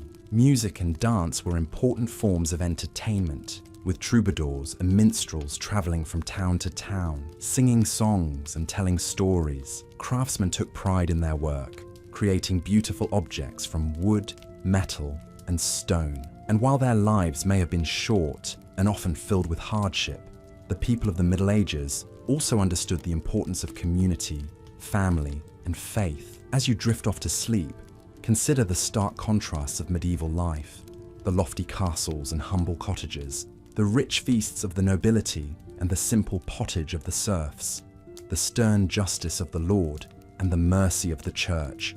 And remember that while the Middle Ages may seem a harsh and unforgiving time, it was also a period of great change and innovation, laying the foundations for the world we know today. As we delve deeper into the realities of life in the medieval times, we find ourselves in the heart of a bustling town. In contrast to the triumphant castles and serene countryside, these urban areas were crowded, dirty, and filled with the stench of human and animal waste. Sanitation was a concept still centuries away from being understood or implemented. Open sewers ran through the streets, where rainwater was the only method of cleaning. People often tossed their waste out of their windows, adding to the squalor. This was a far cry from the cleanliness and hygiene we enjoy in the modern world. Diseases were rampant and often deadly in these conditions. The Black Death, or the bubonic plague, was the most infamous. It swept through Europe in the 14th century, killing millions. Yet it was far from the only danger. Smallpox, measles, influenza, and typhoid were all common and devastating without modern treatments or understanding of disease transmission. Medicine was a blend of superstition, herbal remedies, and prayers. The idea of germs and the necessity of cleanliness in preventing illness was simply not understood. In addition to disease, the risk of injury was always present. In a society without safety regulations, accidents were frequent.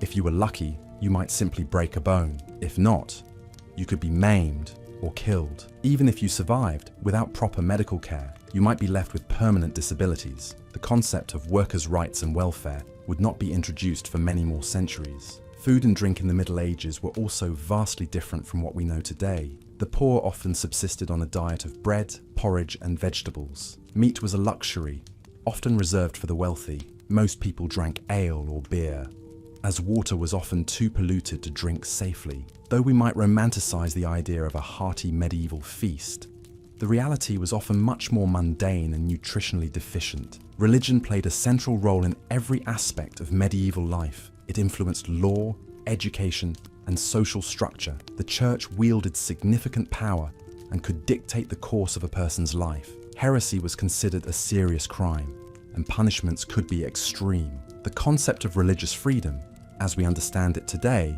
did not exist. Education was also a privilege of the wealthy. For the poor, life was about survival. Children were expected to work from a young age, often in the same trade as their parents. There were no child labor laws to protect them. Literacy rates were low, and books were expensive and rare. The creation of the printing press in the 15th century would revolutionize access to information, but for the majority of the Middle Ages, Knowledge was held by a select few. Women's rights were severely limited during this period. Most women were expected to marry and produce children, often while still in their teens. They had little say in these arrangements, with marriages arranged for political or economic gain. Once married, a woman was expected to obey her husband in all things. Education for women was rare, and the idea of a woman holding power was often met with suspicion and fear. Despite these harsh realities, it's important to remember that people in the Middle Ages were not simply suffering through their lives. They found joy in family, community, and faith. They celebrated with feasts and festivals. They created beautiful works of art and architecture that we still admire today. They loved, laughed, and lived their lives with the same depth of emotion that we do. Yet, as modern individuals accustomed to a certain standard of living, we would find the Middle Ages a difficult, if not impossible, time to survive. The lack of sanitation, the risk of disease and injury, the limited diet, the strict social hierarchy, and the lack of rights for women and children all make this a time period that we can appreciate for its historical value, but one that we would not want to experience firsthand. As we continue to explore the past, let these insights lull you into a deep sleep, carrying with you a newfound appreciation for the comforts and conveniences of the present. As we delve deeper into the harsh realities of the medieval period, we shift our focus to the realm of health and medicine, an area where the Middle Ages were particularly unforgiving. The field of medicine was embryonic, and the understanding of the human body and its ailments were largely based on speculation, superstition, and a significant amount of trial and error. Primary healthcare was often provided by the lady of the house or a local wise woman. Without the benefit of scientific knowledge or sterile environments, remedies were concocted from various sources, such as plants, herbs, and animal parts, and treatments were often more akin to rituals than to what we would recognize as medical practice. These remedies were passed down from generation to generation, an echo of a time when oral tradition was the primary means of preserving knowledge. Imagine suffering from a headache or a toothache and being prescribed a poultice of mashed herbs or a potion brewed from the bark of certain trees. In more severe cases, practices such as bloodletting were common, with the belief that by draining the body of bad blood, the patient would be cured of their illness. This was often carried out by barber surgeons, who, along with cutting hair, also performed minor surgeries and amputations. The ubiquitous barber's pole of white and red is actually a symbolic reference to this practice, the red representing blood and the white signifying the bandages. In the absence of anesthesia, pain management during these procedures was rudimentary at best. Patients were often given a strong drink to numb the pain, or in some cases, physically restrained to prevent them from moving. The survival rate following these procedures was, as you can imagine, rather low. Infections were rife, and the concept of sterilizing instruments or washing hands was unheard of, as well as their rudimentary understanding of physical illnesses. Medieval medicine also had a primitive grasp on mental health. Conditions that we now understand to be psychological or neurological were often attributed to spiritual or demonic influence. Treatments for these ailments were, again, more ritualistic and religious than medical, involving exorcisms, prayer, and other religious rites. Epidemics and plagues were also common occurrences in the medieval period.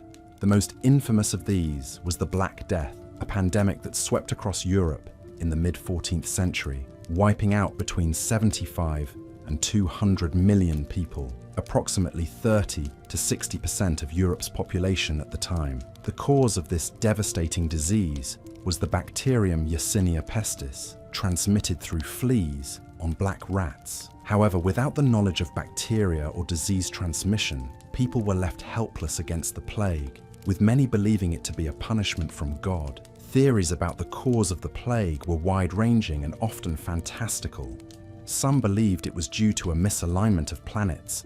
Others blamed Jewish communities, leading to widespread persecution. Some people even thought that the disease was transmitted through the air, leading to the development of plague doctors, who wore beaked masks filled with herbs and spices to purify the air they breathed. Despite their efforts, The plague continued to ravage Europe until the late 17th century. Despite the hardships and health hazards, people in the Middle Ages did manage to survive, albeit with a significantly lower average life expectancy than today. The resilience and resourcefulness demonstrated during this time laid the groundwork for many of the advancements in medicine and healthcare that we benefit from today. As we close this section of our journey, it is important to remember that while the Middle Ages were undoubtedly challenging, they also represented a time of remarkable human endurance and innovation. Life was not easy, but it was not impossible either. And as we venture further into the past, we continue to learn more about our ancestors' struggles and triumphs,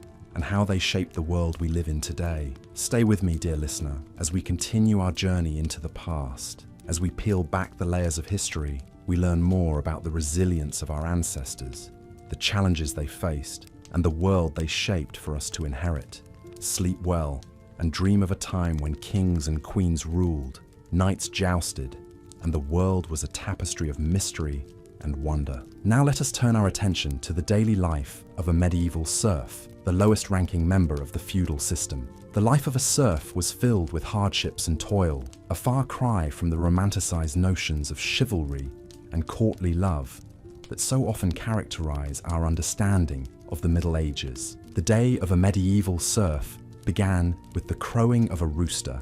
Well before the sun rose, they were required to work long hours in the fields, starting early in the morning and ending late in the evening. The labor was grueling and the hours long, as the serfs were responsible for tilling, planting, and harvesting the crops that would sustain the entire manor. A serf's diet was humble and monotonous. They mainly consumed dark bread made from rye or barley, pottage, a type of thick soup made from grain, peas, or lentils, and ale. Meat was a luxury, seldom enjoyed. Instead, the serfs supplemented their diet with vegetables from their garden plot, and occasionally fish from the local river or stream. In terms of shelter, a medieval serf's home was simple and rudimentary. It was often a one-room structure made of wattle and daub, with a thatched roof. Inside, there were few furnishings: a rough-hewn table, some stools, perhaps a chest for storing clothes and valuables. There was no glass in the windows, and the floor was simply the bare earth,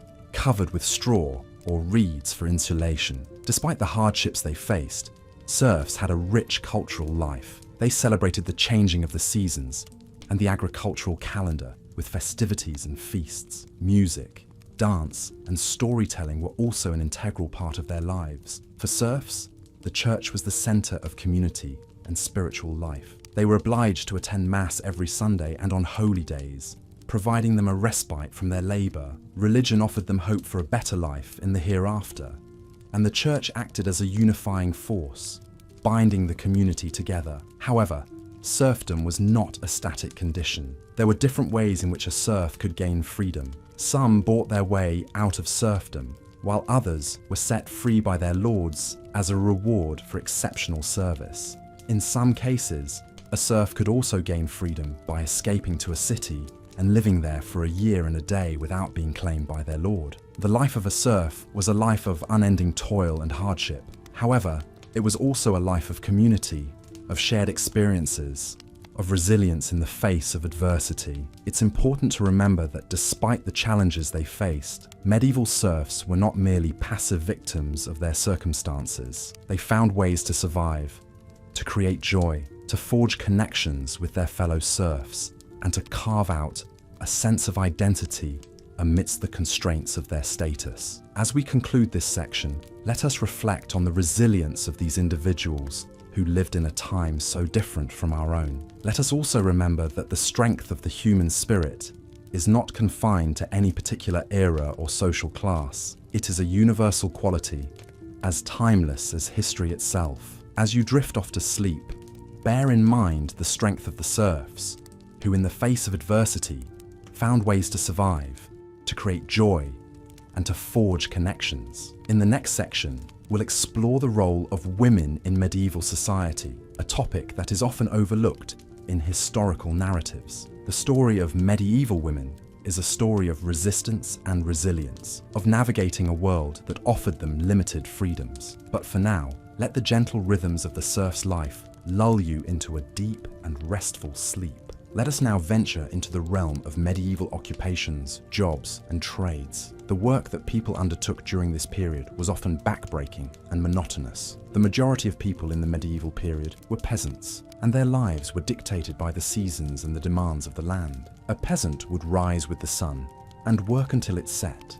Their primary occupation was farming, and the majority of their time was spent tending to the fields. The work was grueling, with long hours spent ploughing, planting, and harvesting. The tools were primitive, and the work was done mainly by hand. The physical demands of this lifestyle were immense, requiring a level of endurance and resilience that many of us in the modern world would struggle to match. A peasant's life was also one of servitude. They were tied to the land and to the lord who owned that land. In return for the right to live on and work a piece of land, a peasant owed their lord a portion of their produce and their labour. This might mean helping to repair the lord's castle, or providing a certain amount of grain each year. The peasant was also obliged to grind their grain at the lord's mill, and to purchase goods from the lord's market. These obligations were not negotiable, and failure to meet them could result in punishment, or even eviction. For those who lived in towns and cities, life was somewhat different. Here,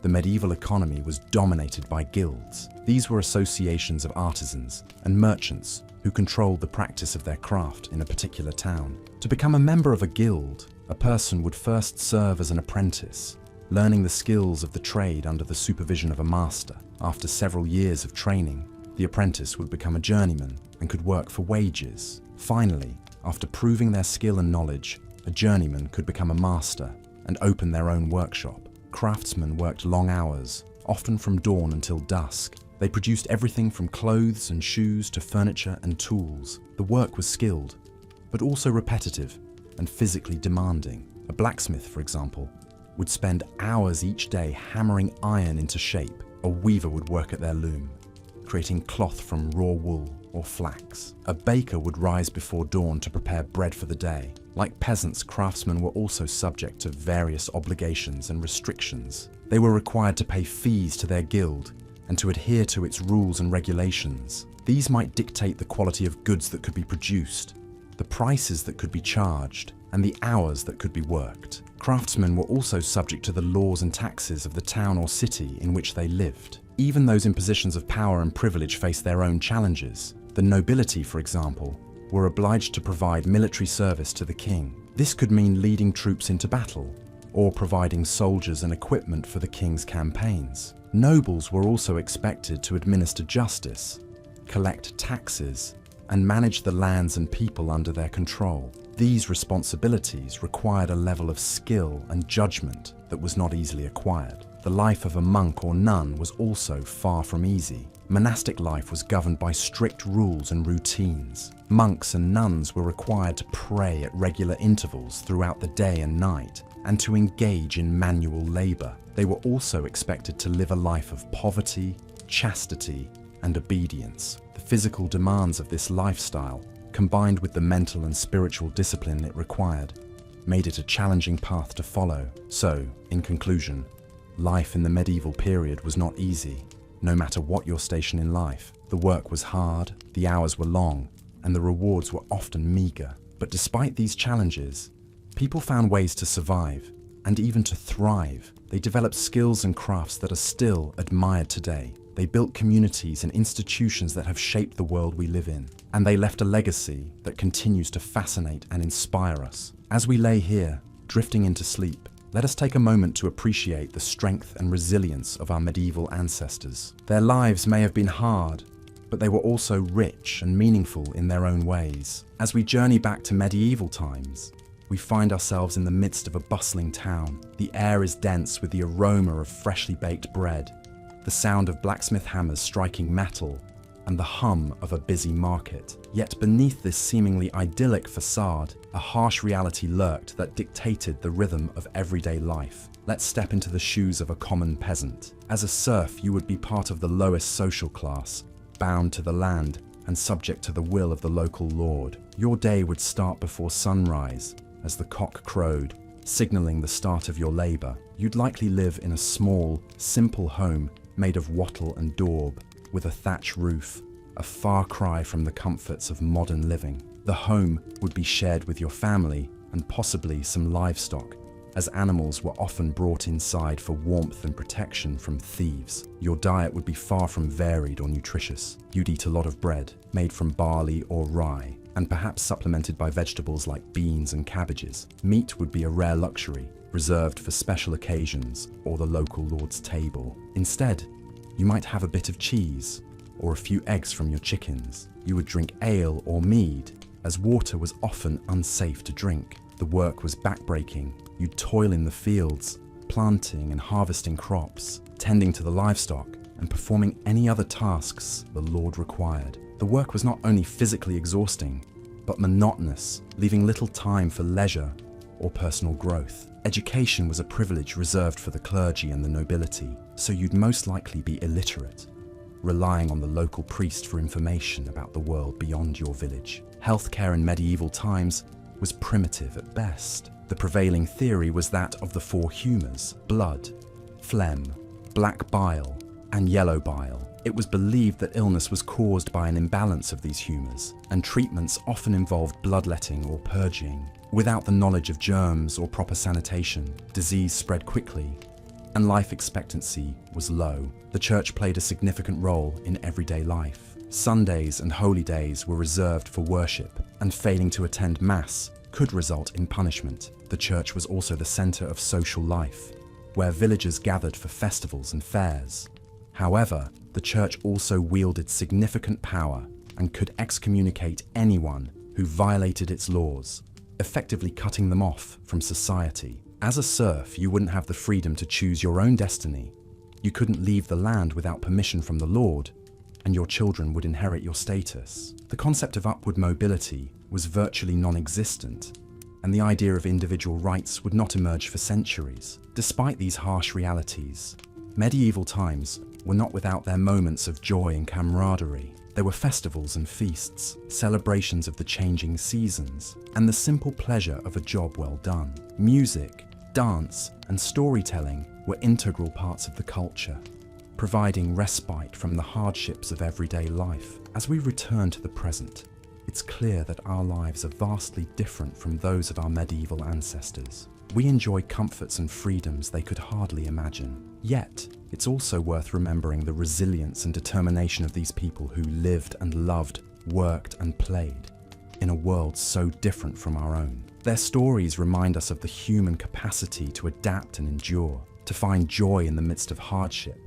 and to create a sense of community and purpose, even in the most challenging circumstances. As we continue our journey through the daily life of a person in the medieval period, let's turn our attention to the aspect of health and medicine. If you were living in medieval times, you might find the healthcare system significantly different from what we know today. The understanding of disease, its causes and treatment was extremely limited, and life expectancy was short due to various health problems. The knowledge of anatomy was rudimentary at best. The practice of dissecting human bodies to understand their workings was considered taboo and often illegal, leaving many physicians to guess at the inner workings of the human body.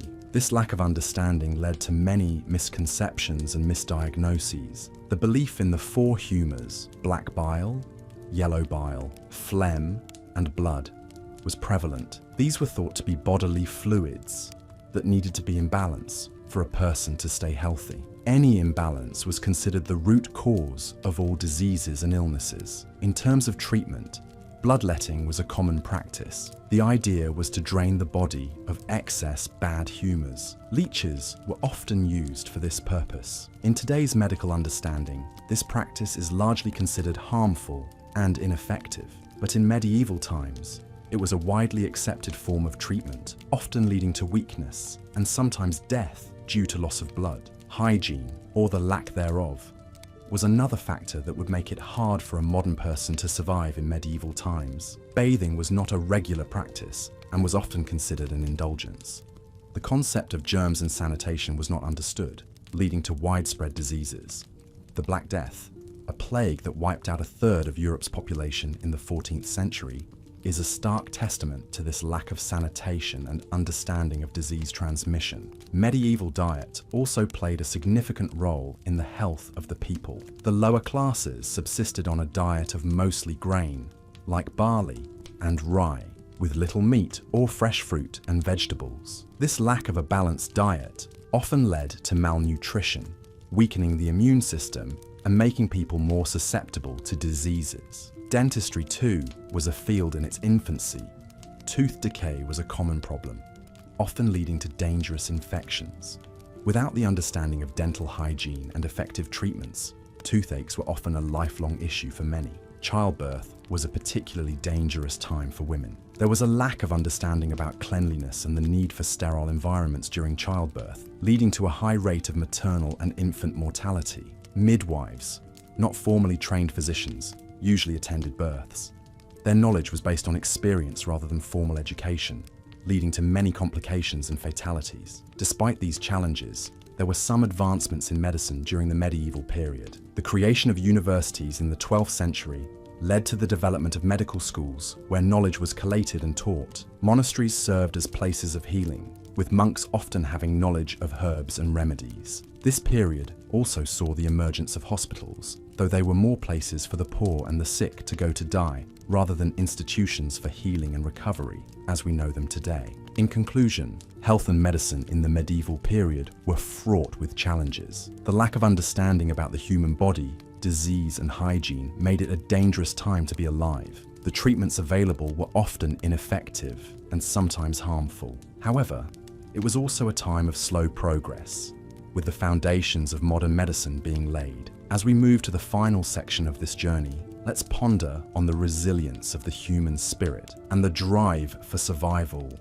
that saw people through these challenging times. As we continue our peaceful journey through the heart of the medieval period, we find ourselves shifting our focus from the bustling life of the cities and castles to the quieter, but no less important, rural countryside. Here, in the vast expanses of fields and forests, the majority of the medieval population made their living as farmers and laborers, their lives intimately tied to the rhythm of the seasons and the bounty of the earth. Life in a medieval village was far from the romanticized tales of chivalry and courtly love associated with this era. It was characterized by a simplicity and routine that, for many modern individuals, would be unbearably monotonous. The day for a medieval peasant would begin at dawn with the crowing of the roosters. After a simple breakfast, often consisting of bread, cheese, and weak ale, they would head out to the fields for a long day of labor. The agricultural practices of the medieval period were rudimentary by today's standards. Without the benefit of modern machinery, every task was performed by hand. Plowing, sowing, weeding, and harvesting were all physically demanding activities that required strength, endurance, and a great deal of patience. Despite their hard work, the yield from their labor was often meager. Poor soil quality, unpredictable weather, and rampant crop diseases meant that failure and famine were constant threats. The diet of a medieval peasant was similarly austere. They subsisted primarily on a diet of bread, porridge, and vegetables, with occasional small amounts of cheese and meat. The monotony of their diet was occasionally broken by the availability of seasonal fruits, nuts, and berries. However, these were often preserved for the winter months when food was scarce. Health and hygiene were another area where the medieval period fell short by modern standards. Without understanding the principles of germ theory and sanitation, illness was rampant and often deadly. Child mortality rates were high, and life expectancy was low.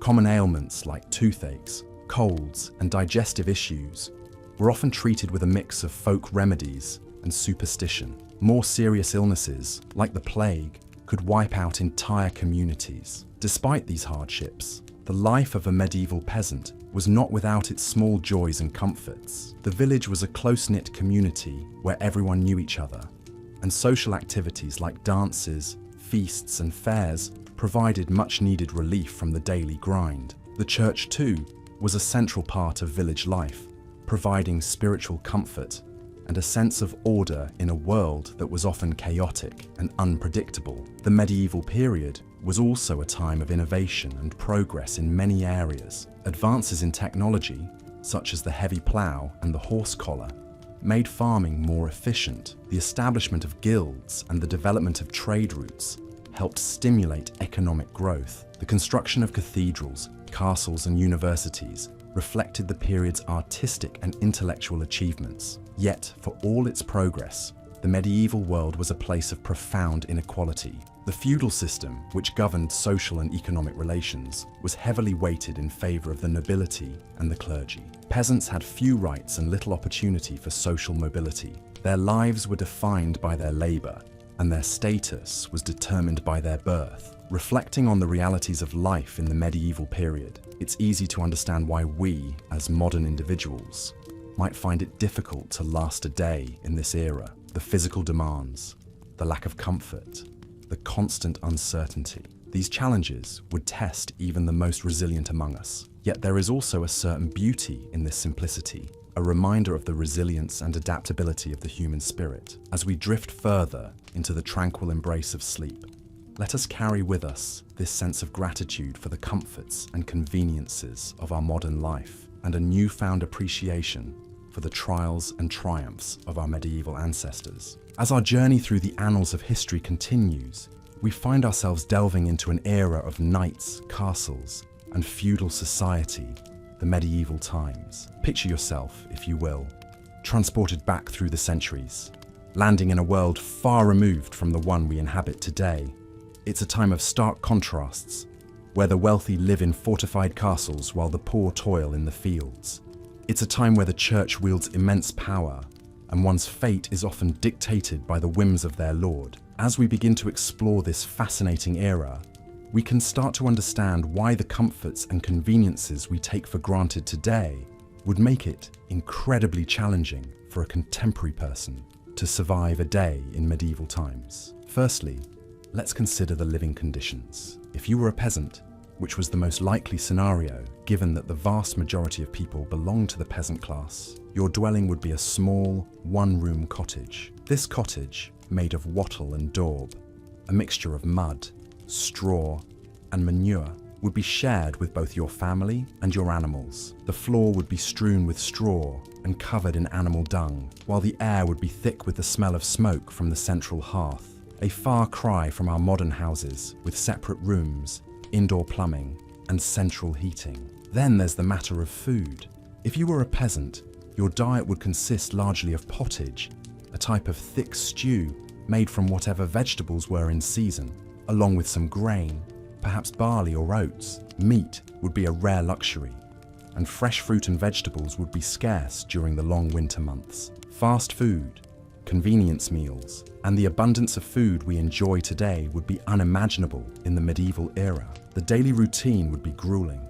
As a peasant, you would be expected to work the fields from dawn until dusk, regardless of the weather. There would be little time for leisure or relaxation, and your duties would extend beyond farming to include tasks such as repairing the Lord's Road or building his castle. This is a stark contrast to our modern work-life balance, where we have the luxury of weekends, holidays, and the ability to work from home. Healthcare, or rather the lack thereof, is another factor that would make survival in the medieval times challenging. Without our modern understanding of germs and disease, medieval doctors often resorted to dubious treatments such as bloodletting and leech therapy. Add to this a lack of sanitation and the prevalence of diseases such as the plague, and it's clear that staying healthy in the medieval era would be a formidable task. In addition to these physical challenges, there would also be social and cultural obstacles to navigate. As a peasant, your life would be governed by the will of the lord of the manor.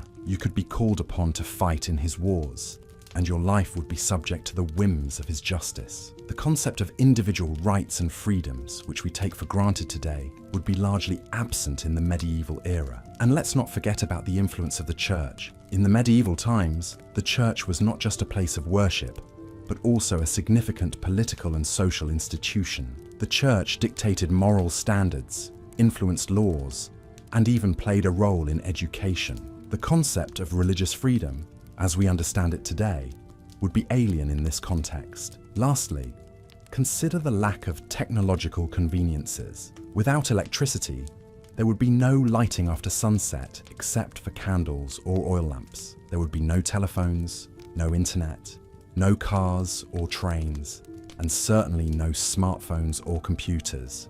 Even simple tasks such as washing clothes or preparing food would be labor-intensive and time-consuming. In conclusion, while the medieval era is a fascinating period to study, it's clear that the harsh living conditions, the lack of modern conveniences, and the rigid social structures would make it incredibly difficult for a person from our time to survive a day in this era. But as we continue to delve deeper into this period, we'll gain a greater appreciation for the resilience and ingenuity of our ancestors, who not only survived, but thrived in these challenging times. So, as you drift off to sleep tonight, spare a thought for our medieval ancestors and take a moment to appreciate the comforts and conveniences of our modern world. And remember, history is not just about understanding the past, but also about gaining perspective on the present. Good night. As the early morning fog lifts slowly from the cobblestone streets, we find ourselves in a bustling medieval town centre. The air is filled with noise,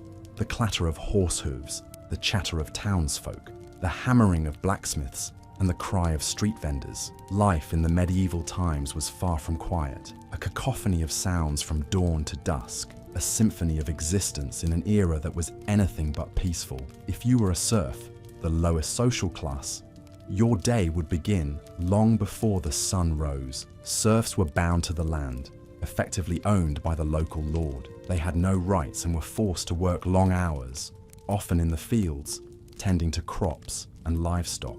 Despite the backbreaking labor, serfs were not paid. Instead, they were given a small piece of land to grow their own food. Even children as young as 7 were expected to contribute, their small hands perfect for tasks such as pulling weeds or feeding chickens. The diet of a medieval serf was simple and monotonous. Breakfast, if you were fortunate enough to have it, might consist of a hunk of bread and a bit of cheese. Dinner, the main meal of the day, was typically a vegetable pottage, a thick soup made from whatever was available: cabbage, onions, leeks, and beans. Meat was a luxury, saved for special occasions, and the average serf only tasted it a few times a year. Hygiene, or the lack thereof, was another challenge of medieval life. Baths were infrequent, with most people washing just their hands and face. This lack of personal hygiene, combined with unsanitary living conditions, led to a multitude of health problems. Fleas and lice were common, as were skin diseases and infections. It's no surprise that the average life expectancy was only around 30 years. Medieval towns were not only noisy and dirty, they were also dangerous places to live. Without a police force, crime was rampant and punishment was harsh. Thieves could be publicly humiliated in the stocks, while more serious crimes could result in execution. Fire was another ever-present danger. Most buildings were made of wood and packed closely together, so a single spark could result in a devastating blaze. For the nobility, life was considerably more comfortable, but it had its own set of challenges. The noble class was expected to provide military service to the king, which often meant leaving home for months at a time. Women in the noble class had a little more freedom than their peasant counterparts, but they were still expected to marry for political advantage and produce heirs. Medieval life was a constant struggle for survival. From the backbreaking labor of serfs to the political maneuvering of nobility, everyone had their part to play in this complex societal structure. And yet, despite the hardships, people found joy in their lives. They celebrated with feasts and festivals, made beautiful works of art, and told stories that have been passed down through the ages. As we journey further into the medieval times, we'll delve deeper into the daily lives of the people, their beliefs, and their culture. We'll explore the role of the church, the rise of universities, and the flowering of literature and art. Despite the hardships, there's a lot to admire about this resilient society, which has left an indelible mark on our own. And as the twilight descends on our medieval town, we are left with a sense of awe and appreciation for the people who lived, loved, and survived in these challenging times. So, as you drift off to sleep, let your mind wander through the cobblestone streets, the bustling markets, and the grand castles of the medieval times. Picture the serfs tending to their fields, the nobility riding off to war, and the children playing in the streets. Despite the hardships, there's a beauty and resilience in this era that continues to captivate us centuries later. And as you drift off to sleep, let the sounds, sights, and stories of the medieval times lull you into peaceful dreams. As we delve deeper into the daily life of people in medieval times, one cannot overlook the crucial role of labor and work. Each morning, as dawn broke, the serfs, who made up the majority of the population in medieval Europe, were roused from their slumber to begin their tasks. Their day usually started at the crack of dawn, often even before the sun had broken the horizon. The concept of a weekend did not exist, and the serfs toiled from dusk till dawn, 6 days a week, with only the Sabbath day off for religious observance. The labor was intense and grueling. Serfs were essentially peasants who worked on the Lord's land in exchange for protection. They cultivated fields, tended to animals, and performed any other tasks that the Lord deemed necessary. From sowing seeds in the fields to threshing the harvested grain, every task was manual, often involving heavy lifting and strenuous physical activity. The tools were rudimentary, made from wood and iron, and required considerable strength and endurance to operate. A serf's life was not their own. Their existence was dictated by the demands of their lord and the seasons. Not only were the working conditions harsh, but the serfs also lived in a state of constant insecurity. As they had no rights or freedoms, they were at the complete mercy of their lords. They could be evicted from their homes, their meager possessions seized, or their families torn apart at the whim of their lord. In addition, they were obliged to pay crippling taxes and rents, often in the form of crops or labor. This chronic uncertainty and lack of control over their own lives made for a stressful existence. The diet of the medieval serf was as bland and monotonous as their life. Their meals predominantly consisted of dark bread made from rye or barley and pottage, a thick stew made from grains, vegetables, and occasionally a small amount of meat. The meat was a luxury that was rarely afforded to them, reserved for special occasions or during the winter months. They drank ale or mead, as water was often contaminated and unsafe to drink. Fruits and vegetables were part of their diet, but these were seasonal and not always readily available. The medical care during the medieval period was rudimentary at best. The knowledge of medicine was limited, and most treatments were based on superstition and folklore rather than science. Illnesses were often attributed to supernatural causes, and the remedies were equally bizarre. Bloodletting, for instance, was a common treatment for a variety of ailments. The idea was to balance the four humours of the body: blood, phlegm, black bile, and yellow bile. By removing the excess blood, it was believed that the balance could be restored, thereby curing the disease. Needless to say, this often did more harm than good. In addition to the physical hardships, the mental strain was equally taxing. The life of a serf was monotonous and unchanging, with few opportunities for leisure or recreation. The church provided some solace, with its promise of a better life in the hereafter.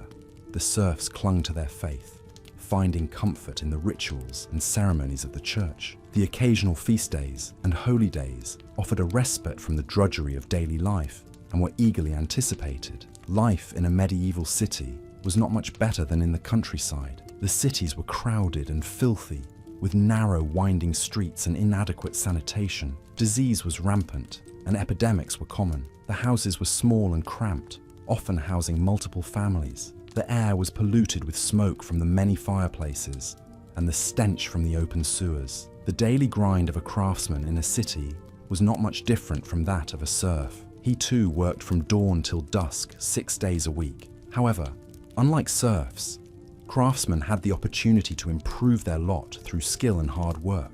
They could become masters of their craft, own their own shops, and even become wealthy. However, this was not easy and required years of apprenticeship and hard work. In conclusion, life in the medieval times was a constant struggle for survival. Whether you were a serf toiling in the fields or a craftsman plying your trade in a city, the daily grind was grueling. The harsh working conditions, poor diet, inadequate medical care, and constant insecurity made life in the medieval times extremely challenging, to say the least. One cannot help but feel a sense of relief and gratitude for the comforts and conveniences of modern life. As we drift off to sleep tonight, let us take a moment to appreciate the hardships our ancestors endured and the progress we have made. Good night. In our journey through the Middle Ages, we've traversed the social hierarchy, the daily chores, the cuisine, and the challenges of health and hygiene. Now,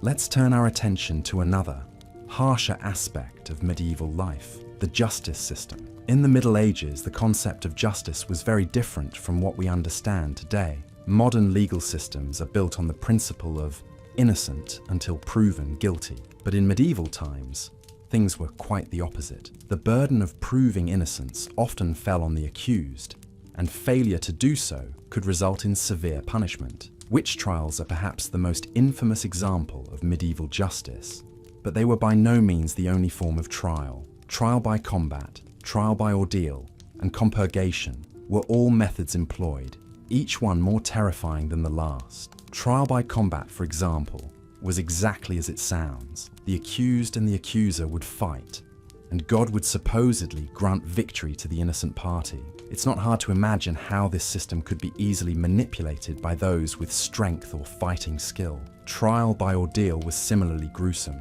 The accused would be subjected to a physically painful or dangerous task, such as carrying a hot iron for a certain distance, or retrieving a stone from a pot of boiling water. If their wounds healed cleanly within a set time, they were considered innocent. If not, they were guilty.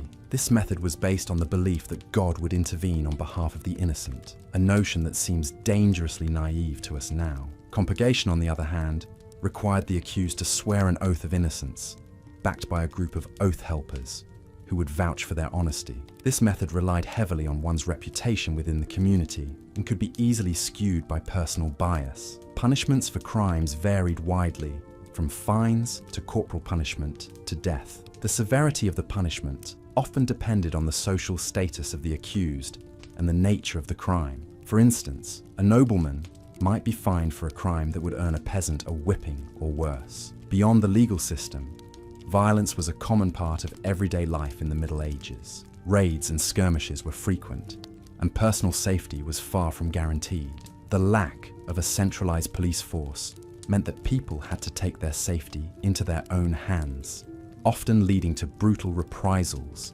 and cycles of violence. And then there were the wars. The Middle Ages were a time of near constant conflict, from the Crusades to the 100 Years' War. These wars were not only deadly, but also incredibly disruptive to everyday life. They could lead to food shortages, displacement, and widespread destruction. In addition to these physical hardships, the psychological toll of living in such uncertain times cannot be understated. The constant threat of violence, the fear of accusation, and the general unpredictability of life would have been incredibly stressful. It's hard to imagine getting a good night's sleep under such conditions. Despite these hardships, people in the Middle Ages found ways to adapt and survive. They developed systems of mutual aid and protection, like guilds and confraternities. They sought solace in religion and found joy in festivals and feasts. But even so, it's clear that life in the Middle Ages was far from easy. The harsh realities of medieval justice, the ever-present threat of violence, and the psychological stress of living in such a time would be enough to challenge even the hardiest of souls. It's a stark reminder of how far we've come, and a testament to the resilience of the human spirit. As we close this chapter, let's take a moment to appreciate the relative comfort and security of our modern lives. While we still face challenges and uncertainties, they pale in comparison to the trials of medieval times. So, as you drift off to sleep, be grateful for the peace and safety of your own bed, and for the progress that has been made over the centuries. Good night. In our exploration of life in the medieval times, we now come to the matter of law and order, a topic that further underscores why a modern individual might find survival difficult in this era.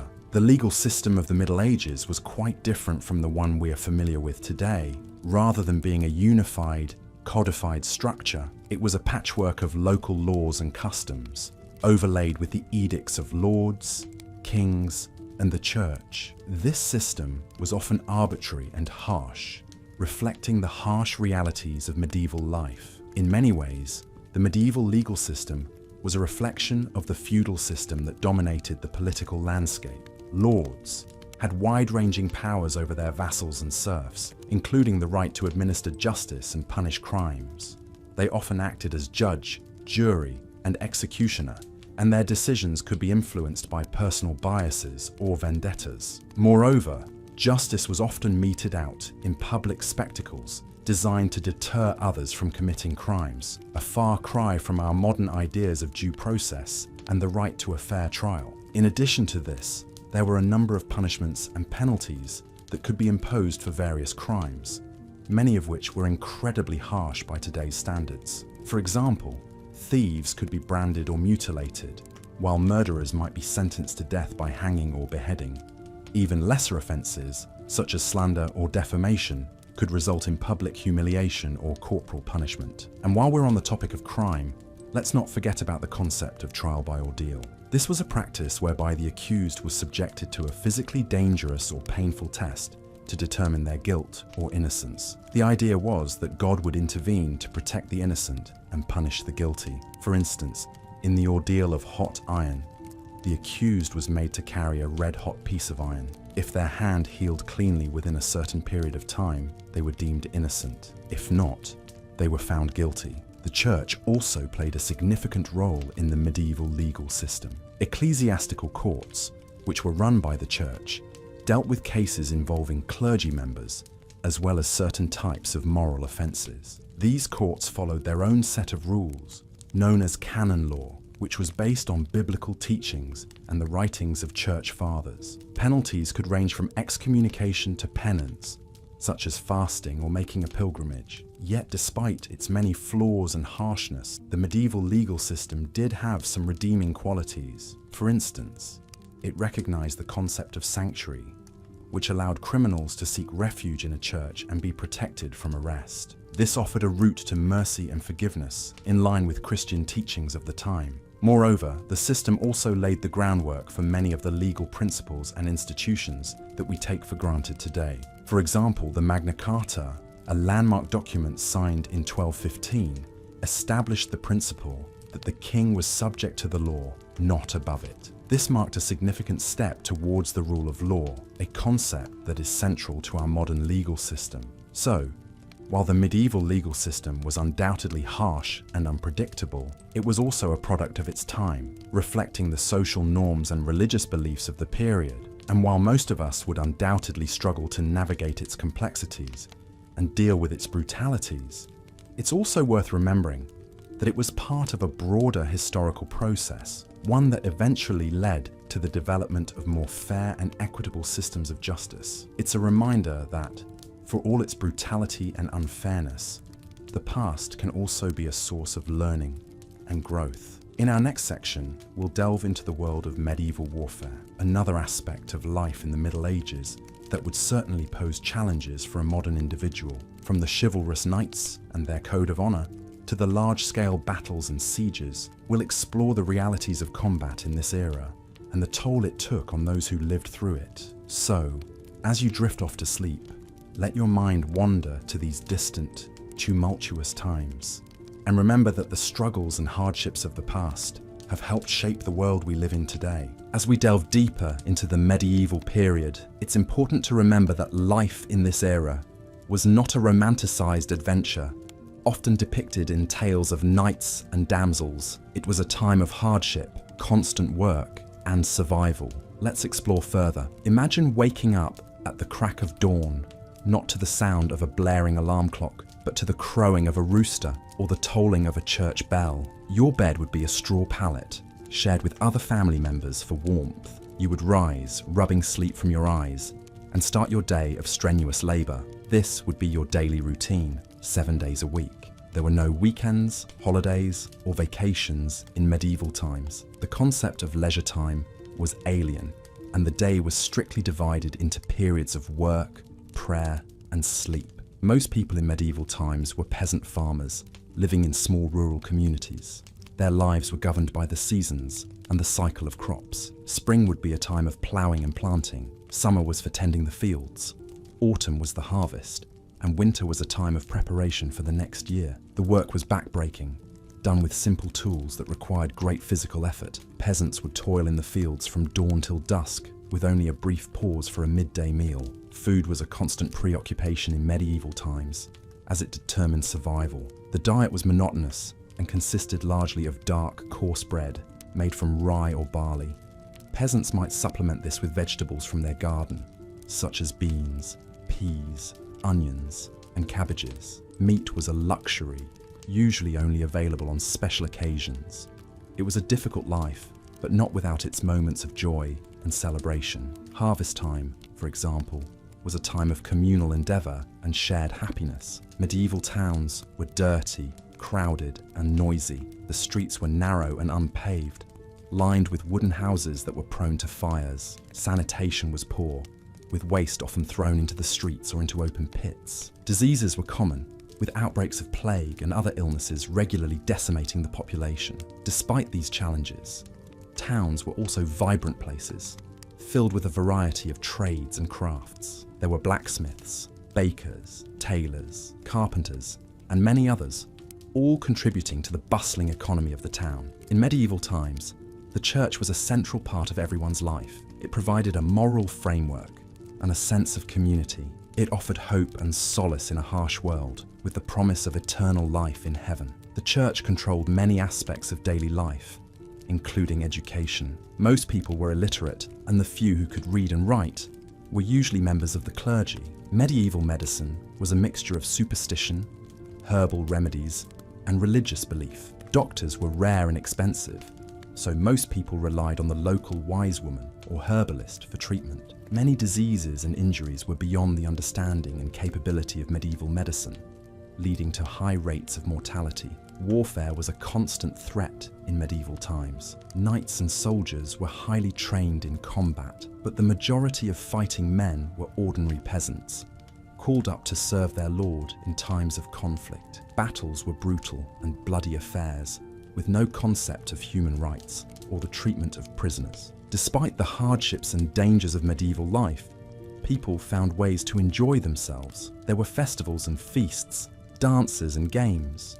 Music and storytelling were important parts of culture, offering an escape from the harsh realities of life. The medieval world was also a deeply spiritual one, with a strong belief in the supernatural. People believed in witches, fairies, and other magical beings, and these beliefs were often intertwined with religious ones. In conclusion, life in medieval times was tough and challenging. It was a world of hard work, simple pleasures, and constant dangers. But it was also a world of community, spirituality, and resilience. Despite all the hardships, people found ways to survive and even thrive. It's a testament to the human spirit that even in the harshest of times, people found ways to create beauty and meaning. So, as you drift off to sleep, remember the resilience and strength of our medieval ancestors and let their stories inspire you. Now we delve into the judicial system of the medieval era, a topic that always seems to intrigue the curious minds of historians and enthusiasts alike.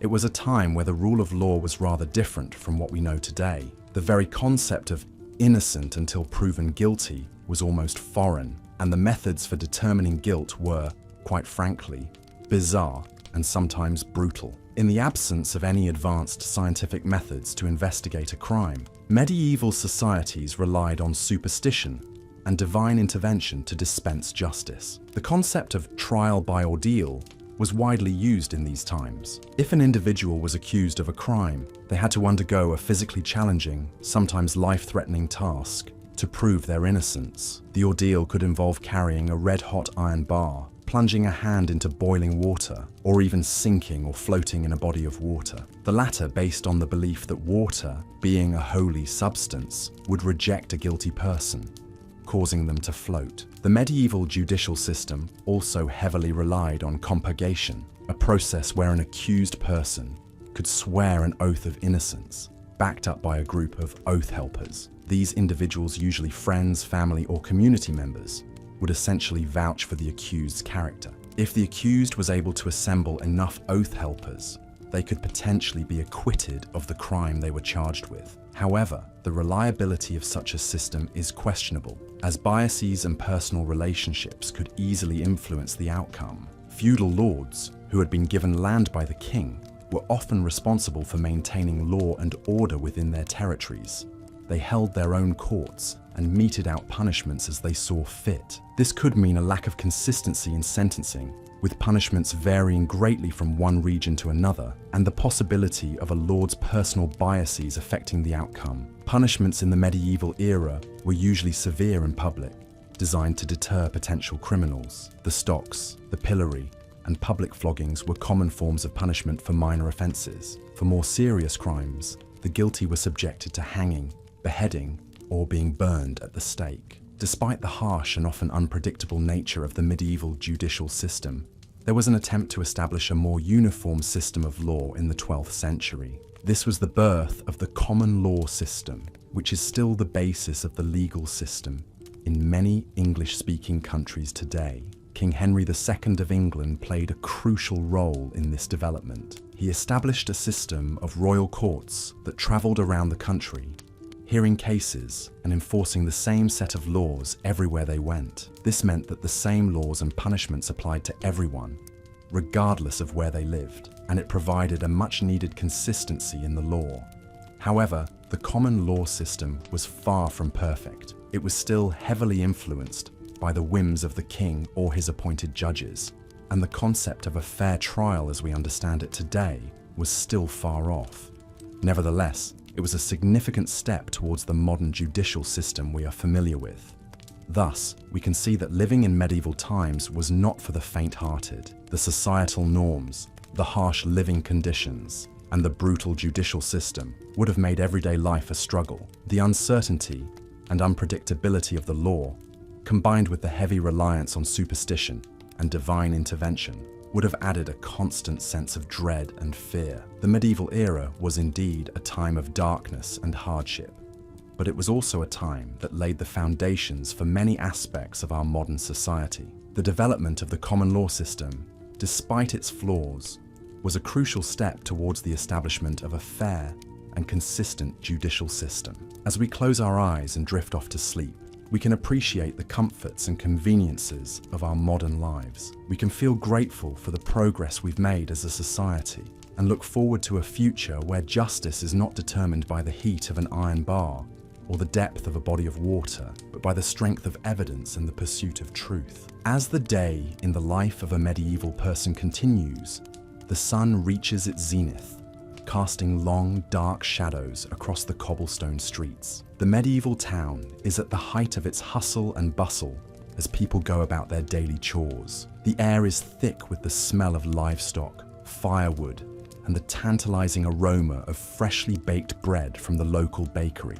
The bakery itself is a hive of activity, with the baker's apprentices kneading dough, stoking the ovens, and the master baker overseeing it all. His practiced eye would scan each loaf, ensuring it meets the strict quality standards of the time. Bread was not just a staple food in medieval times. It was also used as a plate, known as a trencher. After the meal, the trencher, soaked with gravy and sauces, was consumed or given to the poor. Meanwhile, in the bustling marketplace, traders from far-off lands would sell their exotic wares. Spices like pepper, cinnamon, cloves, and ginger, considered a luxury in medieval times, would be displayed in small, ornate boxes, their fragrant aroma tantalizing passers-by. Merchants would loudly advertise their goods, competing with each other to attract customers. The marketplace was also a place where news and gossip were exchanged, adding a social dimension to the commerce of the day. At the edge of the town, the local blacksmith would be hard at work. The rhythmic sound of his hammer striking metal would echo through the streets. The blacksmith's role was crucial in a medieval town. They made and repaired everything from horseshoes to weaponry, from tools to nails. The blacksmith was often a respected figure, not just for his essential skills, but also because he worked with fire and metal, elements that were thought to have mystical properties. For the children of the town, life was not all play and no work. Children as young as 7 would be expected to help their parents with tasks such as gathering firewood, taking care of animals, and helping in the fields.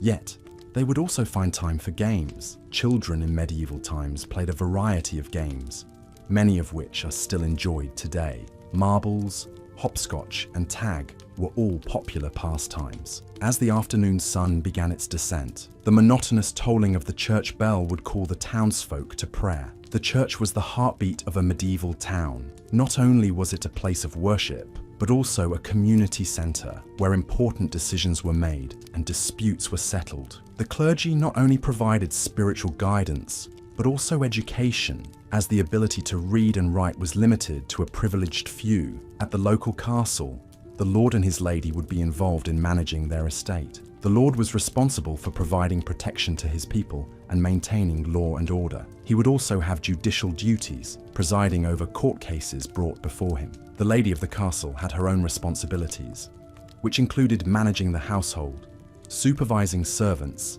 and overseeing the preparation of meals. As the day drew to a close, the taverns would begin to fill, with patrons seeking a reprieve from the day's work. Ale was the drink of choice, often safer to consume than water, which could be contaminated. Music, storytelling, and games of chance would provide entertainment as the townsfolk relaxed and socialized. As the last rays of the sun disappeared over the horizon, the town would slowly quieten down. Fires would be doused, doors would be bolted, and people would retire to their beds, ready to start another day in the medieval world. This is a glimpse into the life in medieval times, a period characterized by harsh realities, but also by a sense of community and shared values that shaped our world today. Thus we come to the end of another day in our journey through the Middle Ages, a time of chivalry and hardship, of tradition and transformation.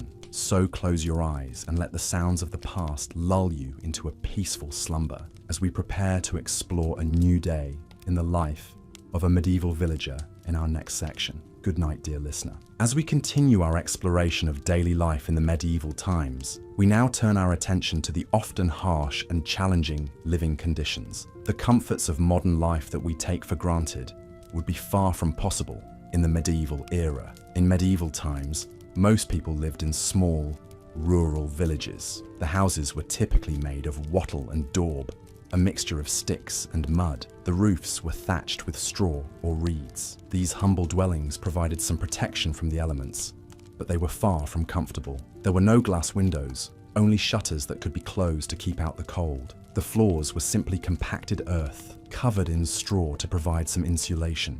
Within these homes, families lived in close quarters. Privacy was a luxury few could afford. In most cases, the entire family would sleep in the same room, often in the same bed. Furniture was sparse, consisting of a table, perhaps a few benches or stools, and a chest for storing belongings. Life was dictated by the rhythms of nature. People rose with the sun and went to bed when it set. They ate what they could grow or raise themselves. The diet was predominantly plant-based, with a heavy reliance on grains. Bread was the staple food, supplemented by vegetables, fruits, and occasionally meat. Medieval people had to be self-reliant. They made their own clothes, grew their own food, and built their own homes. They had to know how to care for animals, mend fences, and repair tools. Every member of the family had a role to play, from the youngest child to the oldest adult. Healthcare, as we understand it today, did not exist. People relied on a mixture of folk remedies, herbal medicines, and religious rituals to treat illness. Disease was a constant threat, made worse by poor sanitation and a lack of understanding about how diseases spread. Plagues and epidemics were common, and mortality rates were high. The concept of leisure time was also foreign to the medieval mind. Every waking hour was consumed by the struggle to survive. There were no weekends, no holidays, and no vacations. Entertainment was limited to occasional feasts or festivals, often linked to religious holidays. The role of religion was central to medieval life. The church was not just a place of worship, but also a community centre, a school, and often the largest and most impressive building in the village. Religious rituals and observances punctuated the daily routine, providing a sense of structure and order amid the uncertainty of life. Despite these hardships, people in the medieval times found ways to endure and even to thrive. They formed close-knit communities, relying on each other for support and mutual aid. They developed skills and crafts that are still admired today, and they left us a rich cultural legacy in the form of literature, art, architecture, and music. Living in the medieval times was undoubtedly challenging, but it was also a time of innovation and resilience, of community and faith, of strength and perseverance. It was a time that shaped our world in countless ways, and its influence can still be felt today. As we come to the end of our exploration of the medieval era, let us remember not just the hardships and challenges, but also the achievements and the enduring legacy of this fascinating period in history. As we drift off to sleep, we can take comfort in the knowledge that we are the beneficiaries of centuries of human ingenuity and resilience, and that we stand on the shoulders of those who came before us. Good night and sleep well.